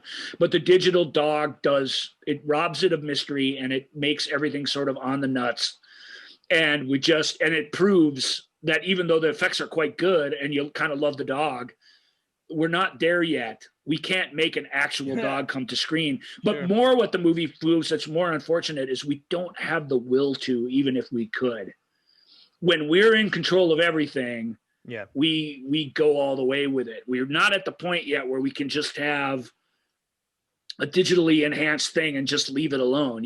It's not enough for the reflection of Carrie Fisher in the window to say hope. She has to turn around and give this weird digital smile at us that makes us go, whoa! Last image in the film, in a great film, and it freaks you out because it's the uncanny valley again. Yep. You got to get over that in this film. If you do, you'll be treated to a great Jack London adaptation. You really will. Best since White Fang, but White Fang had a real wolf in it. Sure. And same wolf that was in The Thing and other things, wolf dog hybrid. And there's no substituting for a real animal. If your pet was replaced tomorrow with a pet that could tell you what was on its mind all the time with its facial expressions, that wouldn't make you happy at all. But you can tell I really liked it, right? Yeah. I did. I genuinely did, even though I agree with the people who didn't, for the reasons they didn't. I still really liked it. I thought it was great. That's your family movie, by the way. Oh, there you go. Yeah. The new Mutants. If you must have digital animals interacting with movie stars, that's your movie. There's your one. All right, The New Mutants, another sort of X-Men film series offshoot. This was the offshoot of the original comics of X-Men. People who like the New Mutants comics seem to universally really like this film, whereas critics and general audiences and just everybody else on the planet, including myself, really don't like it. The young ensemble cast in it is great. Anna Taylor-Joy, and you can read some of the names. They're really outstanding. Maisie Williams. Charlie Heaton. Alex. So there's the makings of something special, but the film was written as an R-rated film. It was scaled back during production to a PG-13 rated film, and then it had more nightmarish stuff added back into it to make it more intense at the end. So it's a studio not knowing what it wants, or a studio who only knows that what it wants is money and doesn't know how to achieve that. It's not watchable though, as an X-Men related tale, and it's the last 20th Century Fox X-Men film that you're ever going to get. Right. It's worth your time if you don't mind the dark, nightmarish material. It is about these kids' nightmares, really. That's what the comic's about too, and the movie gets that part right. Sure. And everybody involved, it's like, well, hopefully your next thing, the suits will just take a half step back and let you create a little bit, because they undermined that film and sort of wrecked it. Well, okay. So next up, we're going to go to the world of DC Comics and do Birds of Prey and the Fantabulous Emancipation of One Harley Quinn. Yeah, I'm not into Harley Quinn. I don't really get her. She's this warm, like caring, wants to change the world, criminal psychologist, and then she just turns into this, this overeducated, proper lady who turns into this sort of piece of street trash, wisecracking, whatever. Like I've never understood where the tradition comes from. The idea is that the Joker broke her, or broke her character, and then she reinvented herself as this villain. But the two things there's no connection. There's no real way that could happen. And so I've always thought, like, even she forgot how to use grammar, and like, you don't just become a tough street kid when you haven't been that your whole life. I'm sorry. Sure. You can try and reinvent yourself as that, but no one's ever had the bravery to show her failing at pretending to be that as a method of psychosis. So I don't know what I'm talking. I can't believe I'm talking about stupid Harley Quinn in this. I'm giving this way too much credit. All right. Two things about this film. Okay. One, it was written and directed by women. So the take on the material is night and day different than the other Harley Quinn film written by David Ayer, which was called Suicide Squad. Suicide Squad, which there will be another one of those apparently. Yeah.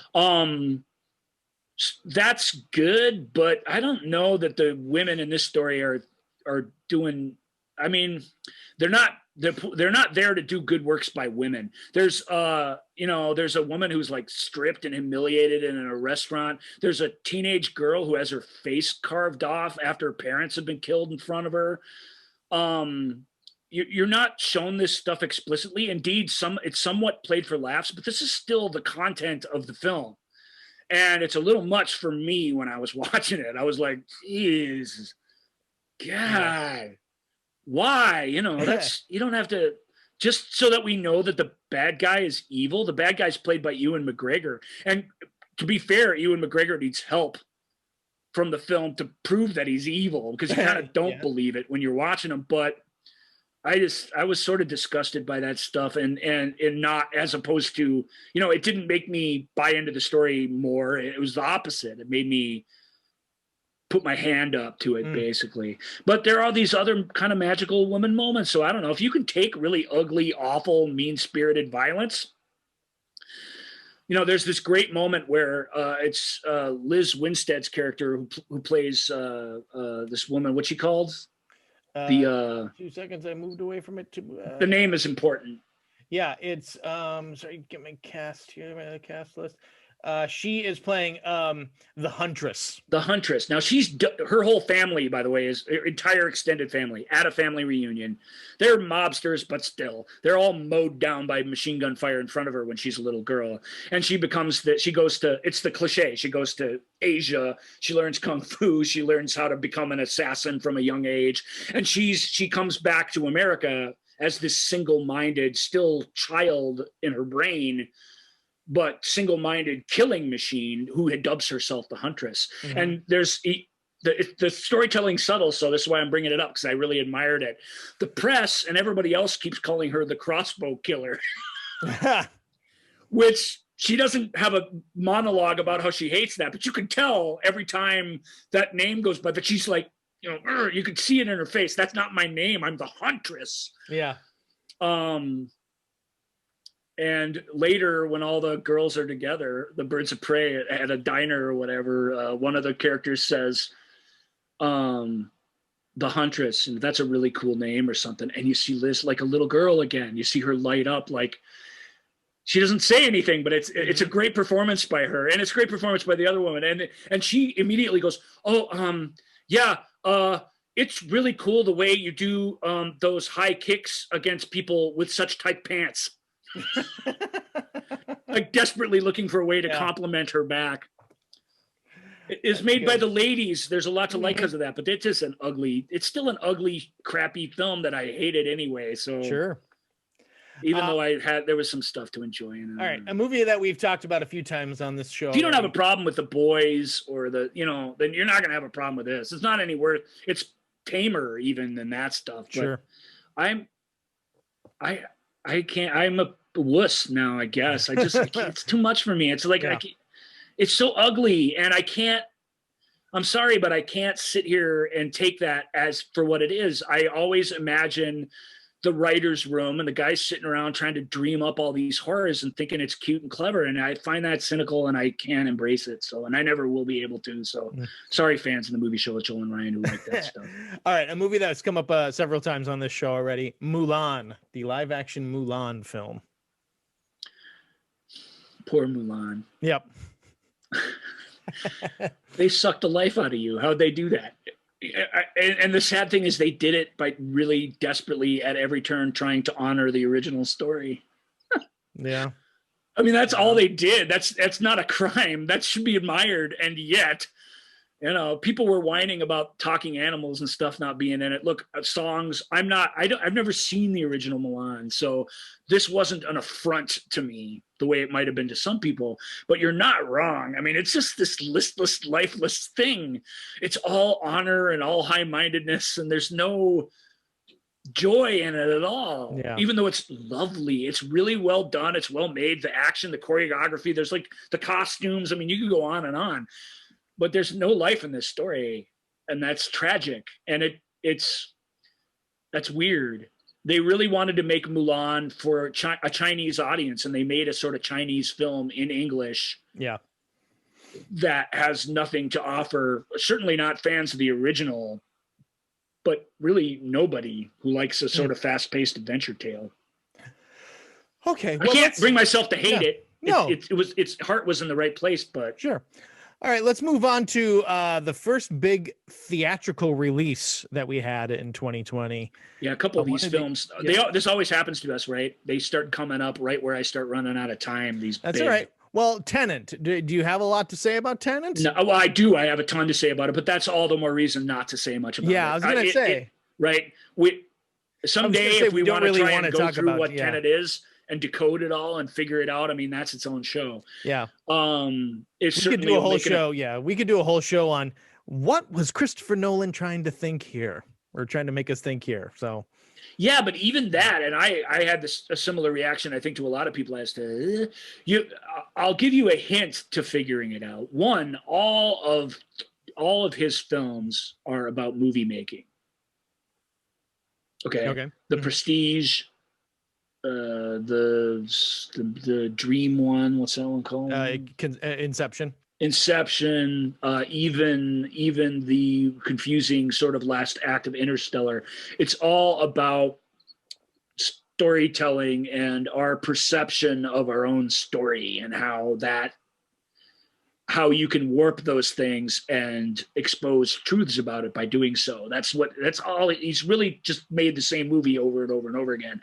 Tenet is certainly the broadest, boldest, and most confusing of those. Typically, I would have given that award to what's it called again, Joel? You just Inception. said the name. Inception. Yeah. But Inception has all these brilliant Johnny the Explainers that come along and all these little demonstration scenes. This movie doesn't have much of that because our heroes are as in the dark about what's going on as the rest of us. It does have a couple pretty cool ones, right? But it is a sort of baffling film. But I didn't care. I loved it. I didn't need to know. I'm maybe atypical in that way. I didn't really need to get it to enjoy the huge broad strokes of it, the large scale action, the characters, their sort of witticisms and their takes on life and stuff. I thought John David Washington was fantastic in it. I thought his dialogue and the way he interacts with criminals and allies alike was cool. You know what I mean? I like the weird, the whole second act was, here's one second act, now here's a whole different second act, and then they all come together. Like I found, even though I was like the rest of you, I still found that sort of magical for its own sake. So so I think Tenet's great, but we can't spend much more time on it. Certainly not uninteresting. All right, let's move on. And it's long as hell, and it's not boring either. It's well, there you go. So speaking of the Prestige, we're moving on to the Prestige category. First up, Charlie Kaufman is back, this time with I'm Thinking of Ending Things. I really liked I'm Thinking of Ending Things. Again, keep in mind that I shouldn't make excuses for films that are unconventional like this. I mean, Charlie Kaufman, if you know him, this isn't going to be an easy breezy film. So you just kind of got to know that going in. Even the bits that are funny are going to be challenging. And it's a tough movie to get through because you do have to decode it. But like all films you have to decode, Tenet included. This one especially, my advice is always don't do that while you're watching it. Even though it starts to lose you, just try the movie hopes that you just let it wash over you and try and figure it out later. And I really believe that all cinema, even the weird stuff, is like that. It more so than any other movies, they just desperately want your acceptance for a brief period of time, and the discussion and the analysis and the criticism or whatever can come later. This is a film that's definitely like that. It's odd. It's unpleasant at times. It's, it's meant to make you uncomfortable, but it was really, really good. In a year that we didn't have a traditional Oscar season, you know what I mean? Yeah, yeah. It was even more valuable in a year like that too. So I liked it a lot. Very cool. Okay, next up is Hugh. Oh my gosh, Hugh based Jackman. On the incredible true story. Yeah, based on the incredible true story. Hugh Jackman. Oh my gosh, Allison Janney and Bad Education. It went straight to HBO, but a Warner Brothers film that's really, really great as far as based on the original true story. It's one of those weird stories where a really self-involved person does all these things for all the wrong reasons. And as his world starts to crumble around him, you still somehow find, maybe you feel differently, but the magic of these films is that I still find myself rooting for the guy and wanting him to get away with it to some degree, wanting there to be some sort of not hopeless, awful, terrible, confrontational ending. I don't like cheap justice. It's not that I want people to get away with crimes or whatever, but my allegiance to the narrative sort of takes over, and I start to feel all that. The only reason to feel tension when somebody's hiding or when somebody's trying to pretend to be somebody else is because you give a crap about their fate. Sure. Yeah. Whether you think you do or not, that's why you're feeling that. Otherwise, there's no reason to feel it. You're just waiting for the bricks to fall so that you can rejoice in somebody's downfall. That said, it's really, really well done film. Mm-hmm. It's a crazy true story that is an outstandingly well done film, and I loved it for that reason. Hugh is kind of perfect for it. Yeah, it really. That was my big takeaway from the movie. Is it really plays on Hugh Jackman, the goodwill that the movie-going audiences have for him. His ineffable winningness, right? That presence that he has, even as Wolverine, there's just like, oh, Hugh, and so it's Hugh, you're so stabby. Yeah, you're so stabby. So it's anyway. That was my big takeaway too. Was like, boy, yeah, he was absolutely perfect for that. The movie requires you to care about him. If you don't, I don't know that it's that great, and you kind of have to, despite the fact that it's pretty clear from the early going that he's up to no good. Yeah. Okay. Finally in this category, Mank. Mank is a special film. David Fincher shooting the story of, what's the character's name? I always get the Mank brothers mixed up. Yeah. And I don't want to do that. Herman Mankiewicz. Herman Mankiewicz is played by Gary Oldman. This film is going to be a weird one for you because based on the incredible true story, it's really not interested in the details of the story so much. Right. It's the fly on the wall sort of experience. It's these weird little interesting episodes of this person's life during this time that add up to a picture of what he was and what was happening around leading up to the creation of Citizen Kane, which Mankiewicz wrote the script for. And was doing it anonymously and then had his name put back on it. He actually sued to get his name back on it. Yep. And Fincher said, I'm not really interested in the battle for that. What was interesting to me, and the script for it or the story was laid out by Fincher's father. So there's this real sort of connection to the material, even though the material is largely anecdotal. He said, what was interesting to me was I wanted to see the life of a person who would have wanted his name not on something. And the important thing to me is why he might have changed his mind, not so much the minutia behind the scandal of it all or anything like that. Yeah. Or who really is responsible for the genius of Citizen Kane. It doesn't get into any of that. There's a really great old HBO movie with Liev Schreiber and John Malkovich about that. Yeah. Push and pull between the two titans. Mm-hmm. It's a great movie, but this isn't about that. It's about what is this guy? What drives him? What's his deal? Because I think even the people in his life, and I think even he himself wasn't really sure. And so that's different. It's different to sit through a film like that. You got to be kind of patient with it. There are no easy payoffs, but it's lovely. It's beautiful. It's incredibly well performed by everybody involved. There's a couple things I objected to in it, but it's not worth bringing them up because it just is really nicely done. It's a brave film, the likes of which they don't allow auteurs to make anymore. Sure. And I love that we have that. Yeah. I mean,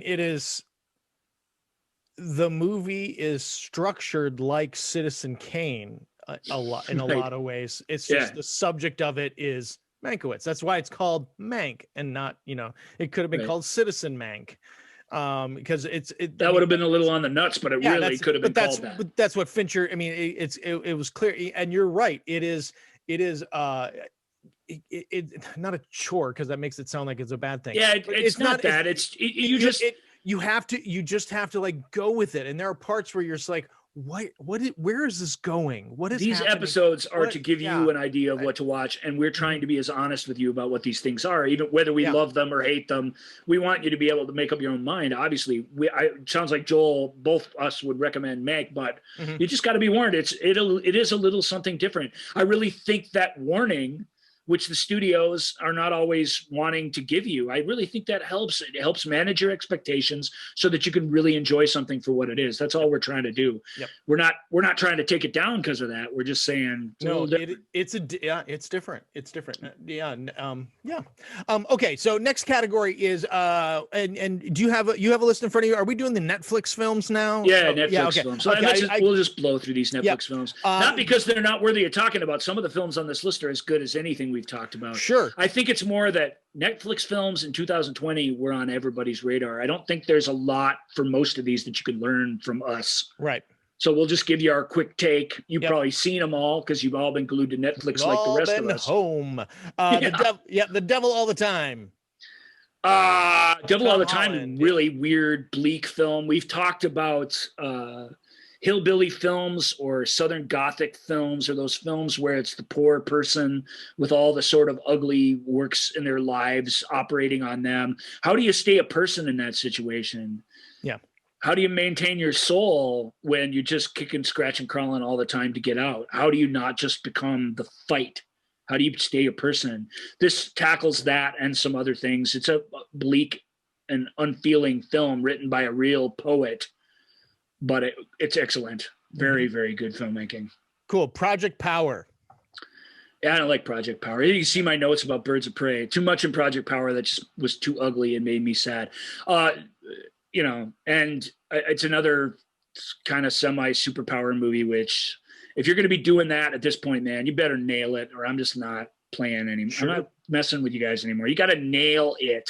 Yeah. We have all these another way of looking at superpowers films, and none of them are great. I'm still waiting for a really good one to come out. Yep. Project Power just fails, and that's just tonally inconsistent. It is fun.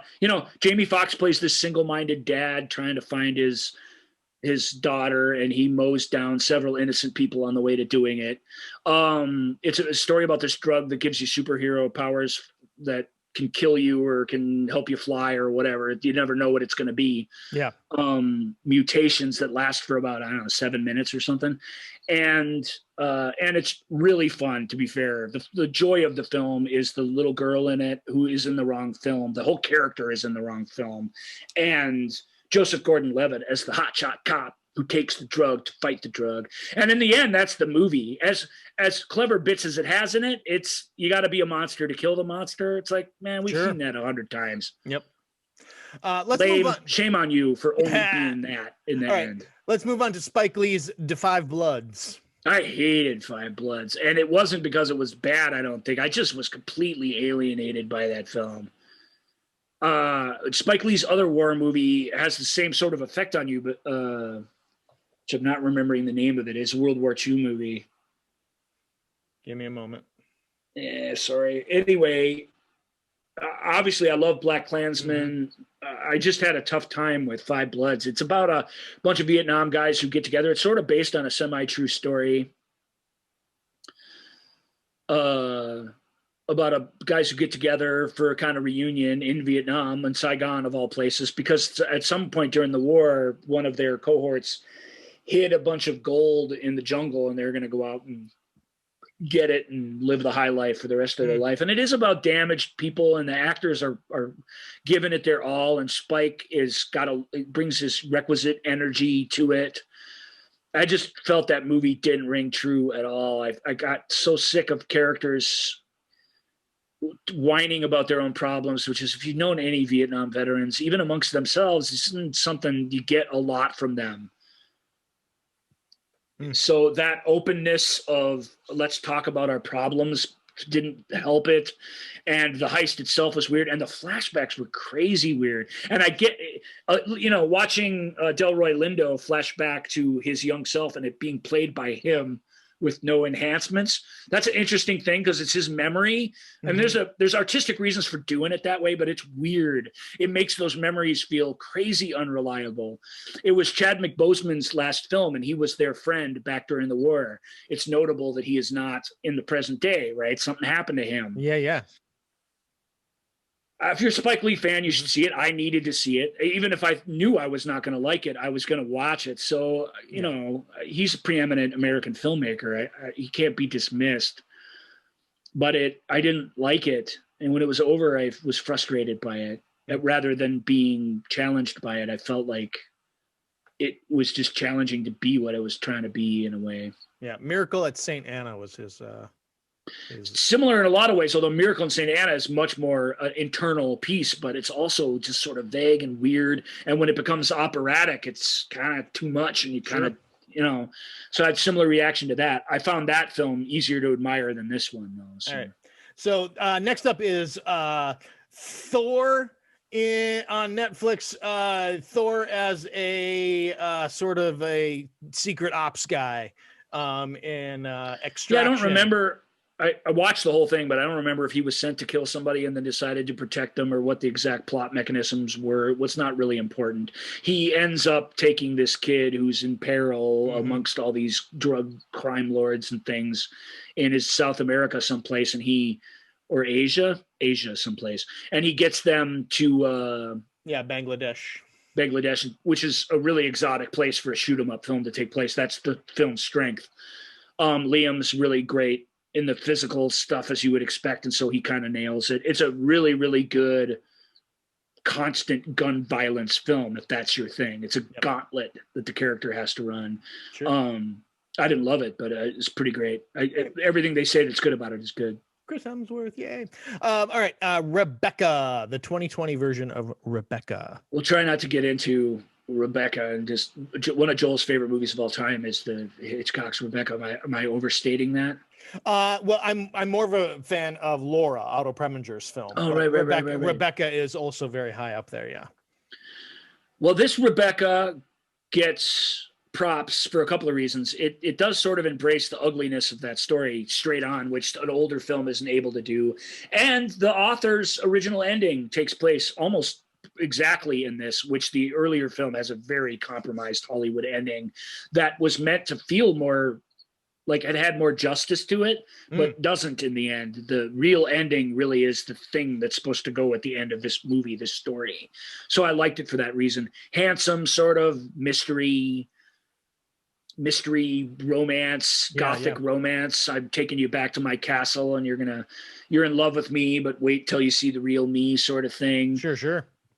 It's that kind of old school story.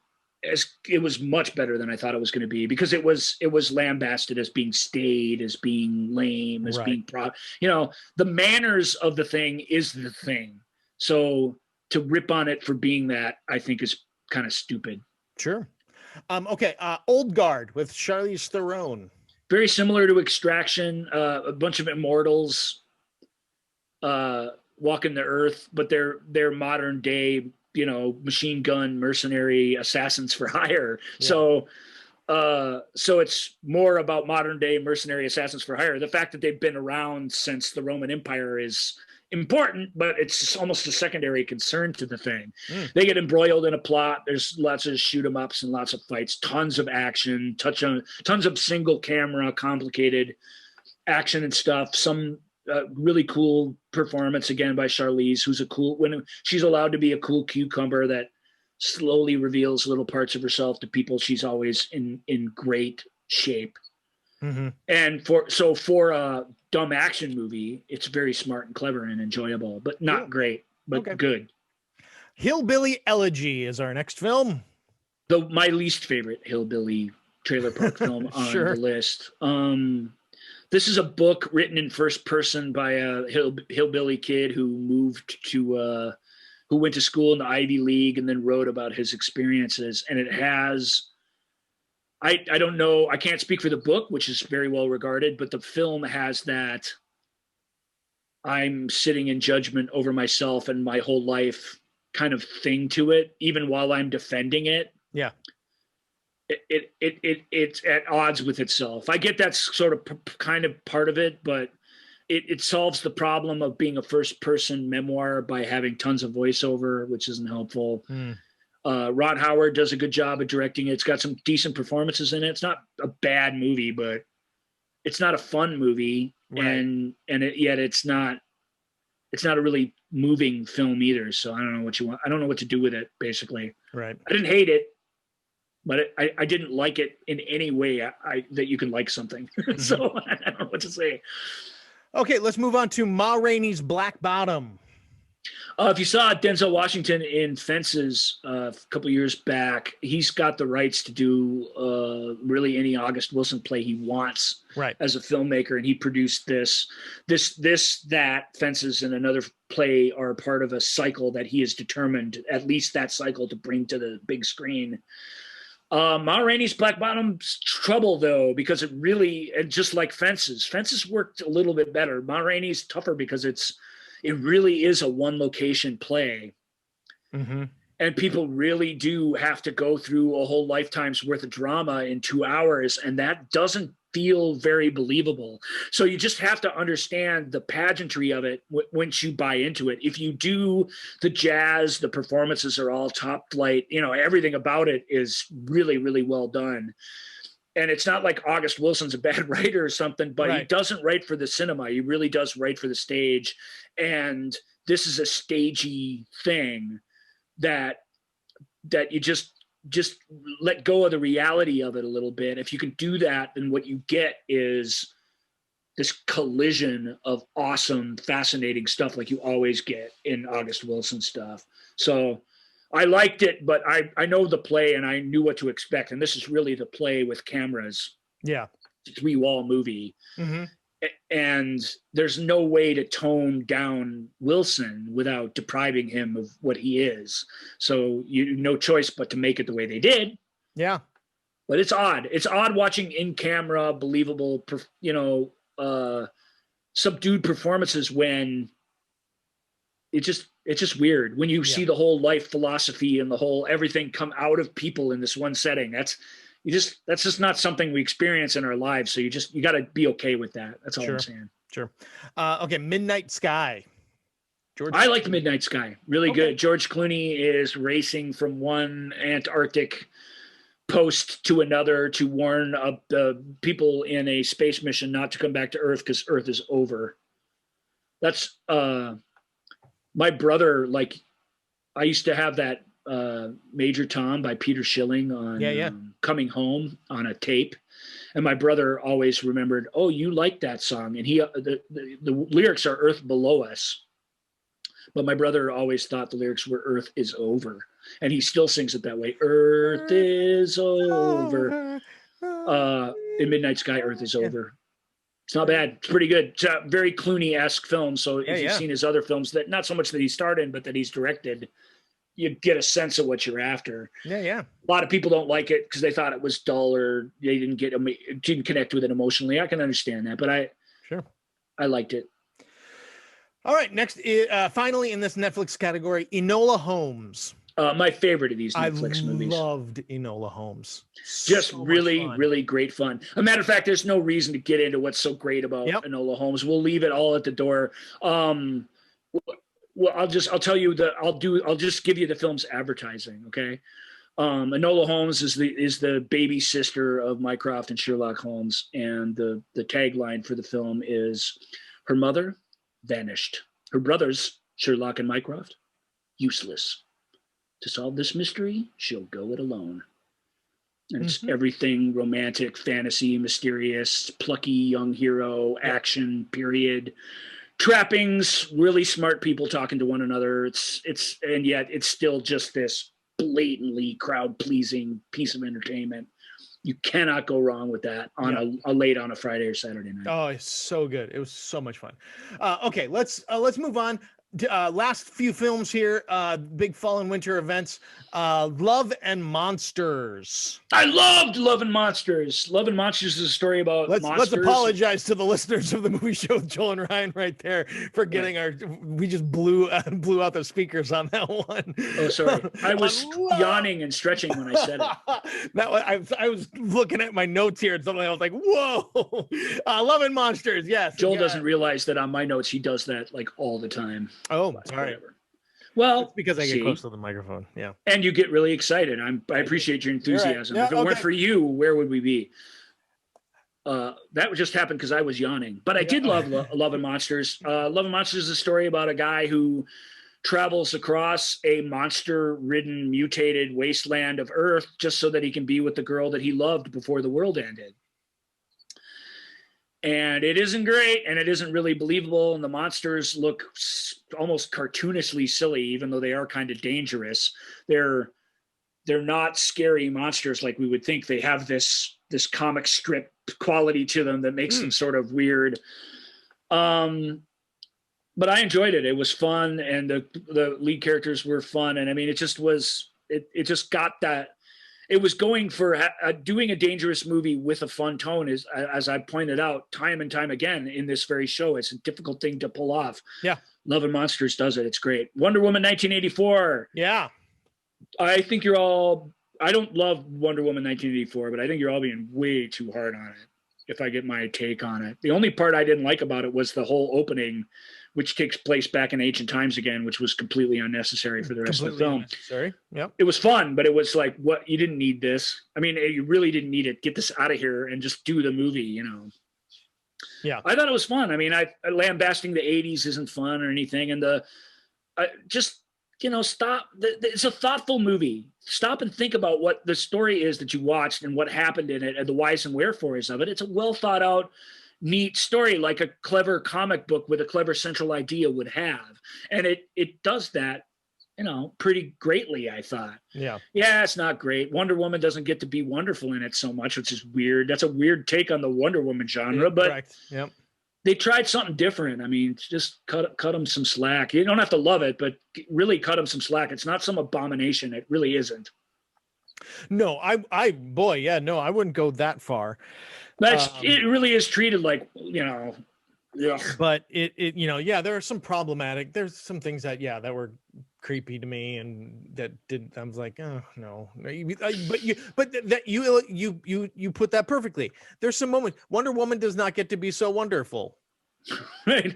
That's pretty perfect. That's a pretty perfect elevator encapsulation of this film.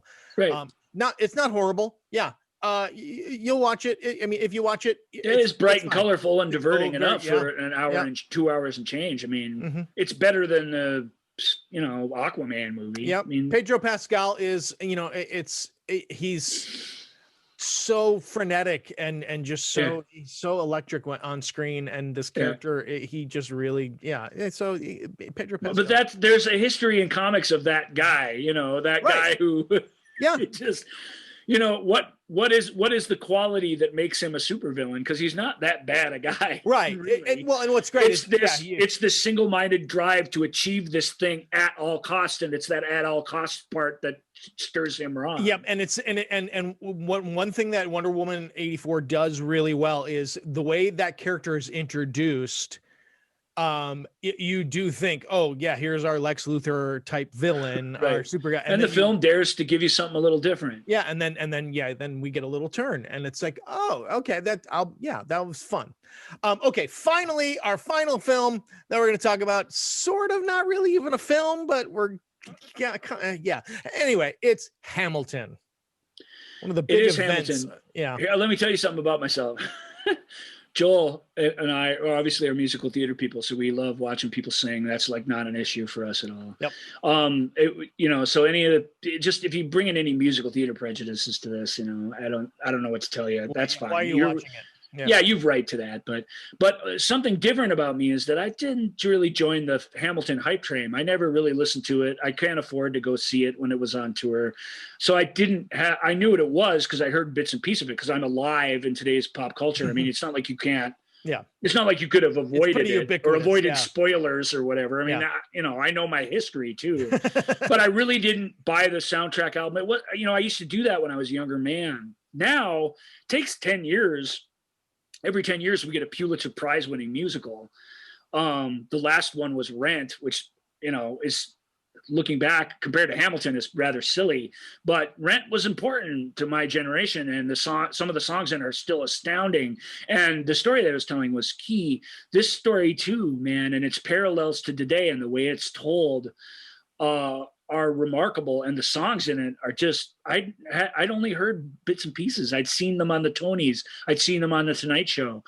I hadn't watched the show and didn't know the show until I watched the Disney Plus airing of the the tapings of 3 or so of the final performances of the original cast of Hamilton, and it knocked my socks off.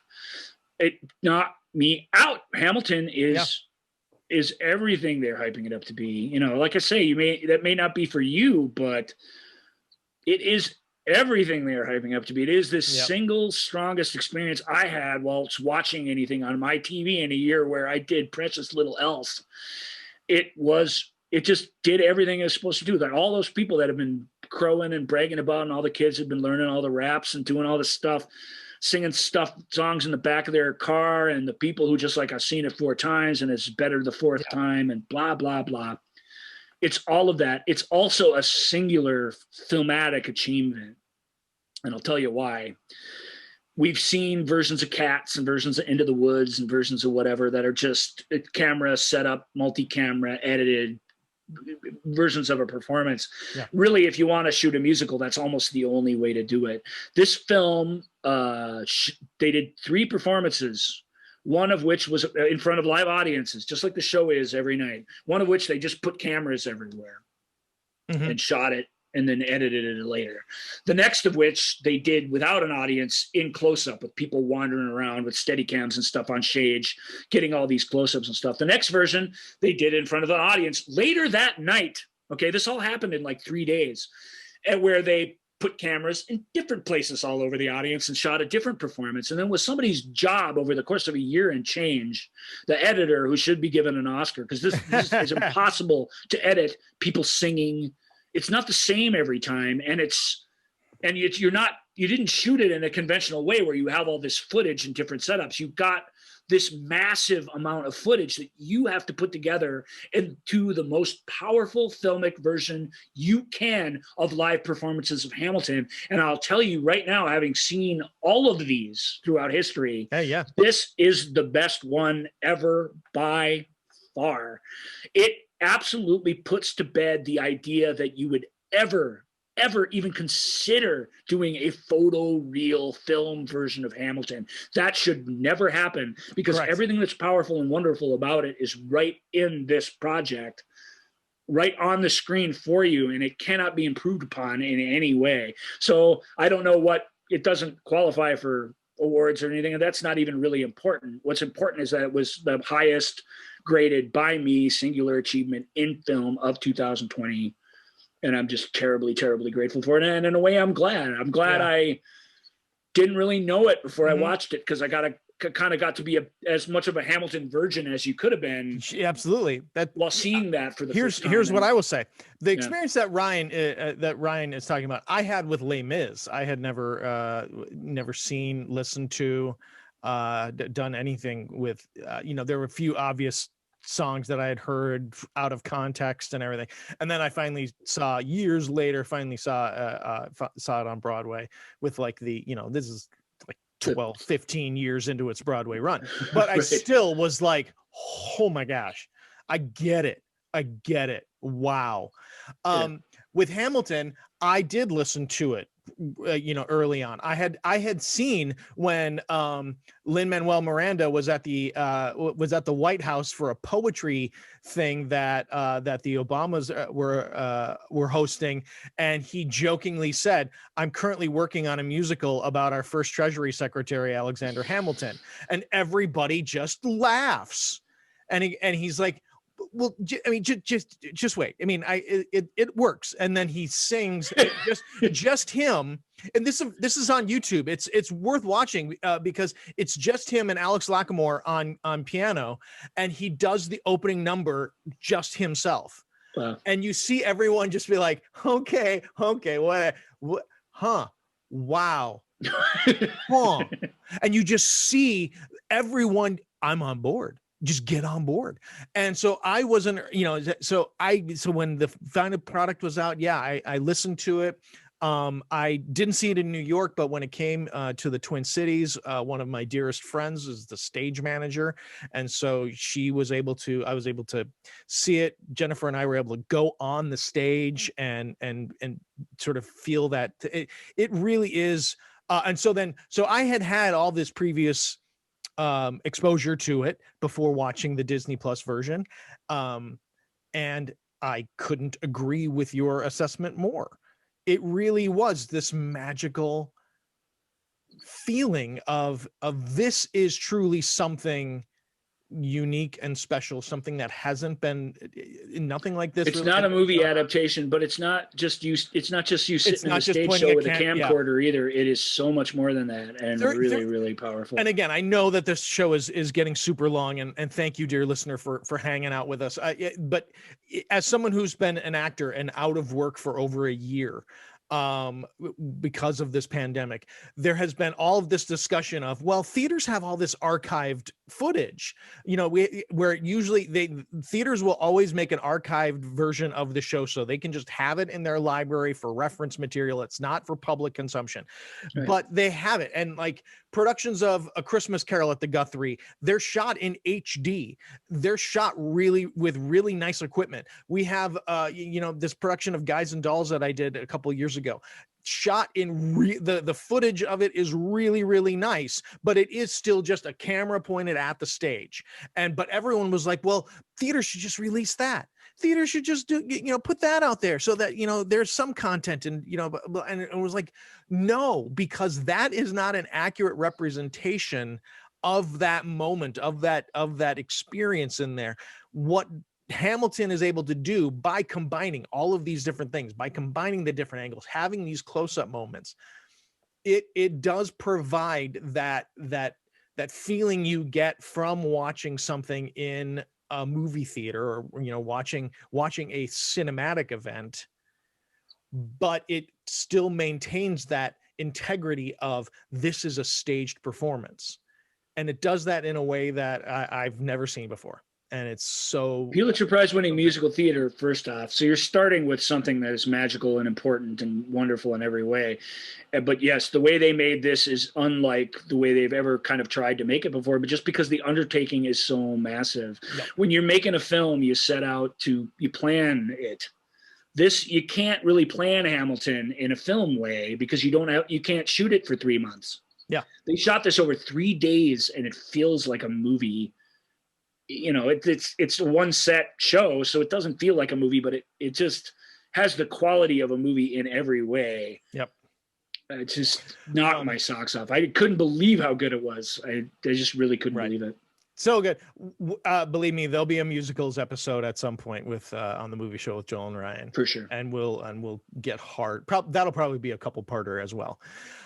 Okay, so thank you so much, dear listener, for rolling with us for these many hours. Thank you, Ryan, for watching all of these films and having some really great takes on it. It's really helpful as someone who didn't see all of these films. It's part of one of the big pillars of our friendship is me. We're trying to share our enthusiasm, but we are trying to be instructive for you, especially in these monster list like shows. Okay, so next week, dear listener, it is the 100th episode of the movie show with Joel and Ryan. So hopefully we will have some fun. We'll still talk about some movies. We'll talk about, but it'll be mostly. I have no idea what next week's show is going to be. I have a couple ideas, still trying to flesh them out. We're going to see what happens. Maybe next week's show will be a surprise to me. I wouldn't mind that. Well, and that's that. Let Joel figure it out. Yep.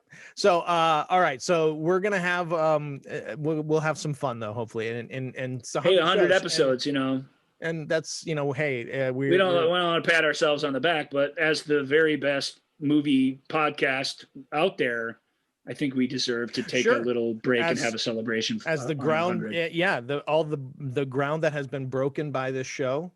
We've earned it. We've earned a 100th episode spectacular. All right, we got to end this one. Thanks so much, everybody, and we will see you next week on the Movie Show with Joel and Ryan. Thank you for listening to the Movie Show with Joel and Ryan. Remember, all views and opinions represented in this podcast are personal and belong solely to the speaker and do not represent those people, institutions, or organizations that the speaker may or may not be associated with, unless explicitly stated. None of these views and opinions were intended to malign or deceive. And now, here's the producers, circa 1982, to play us out.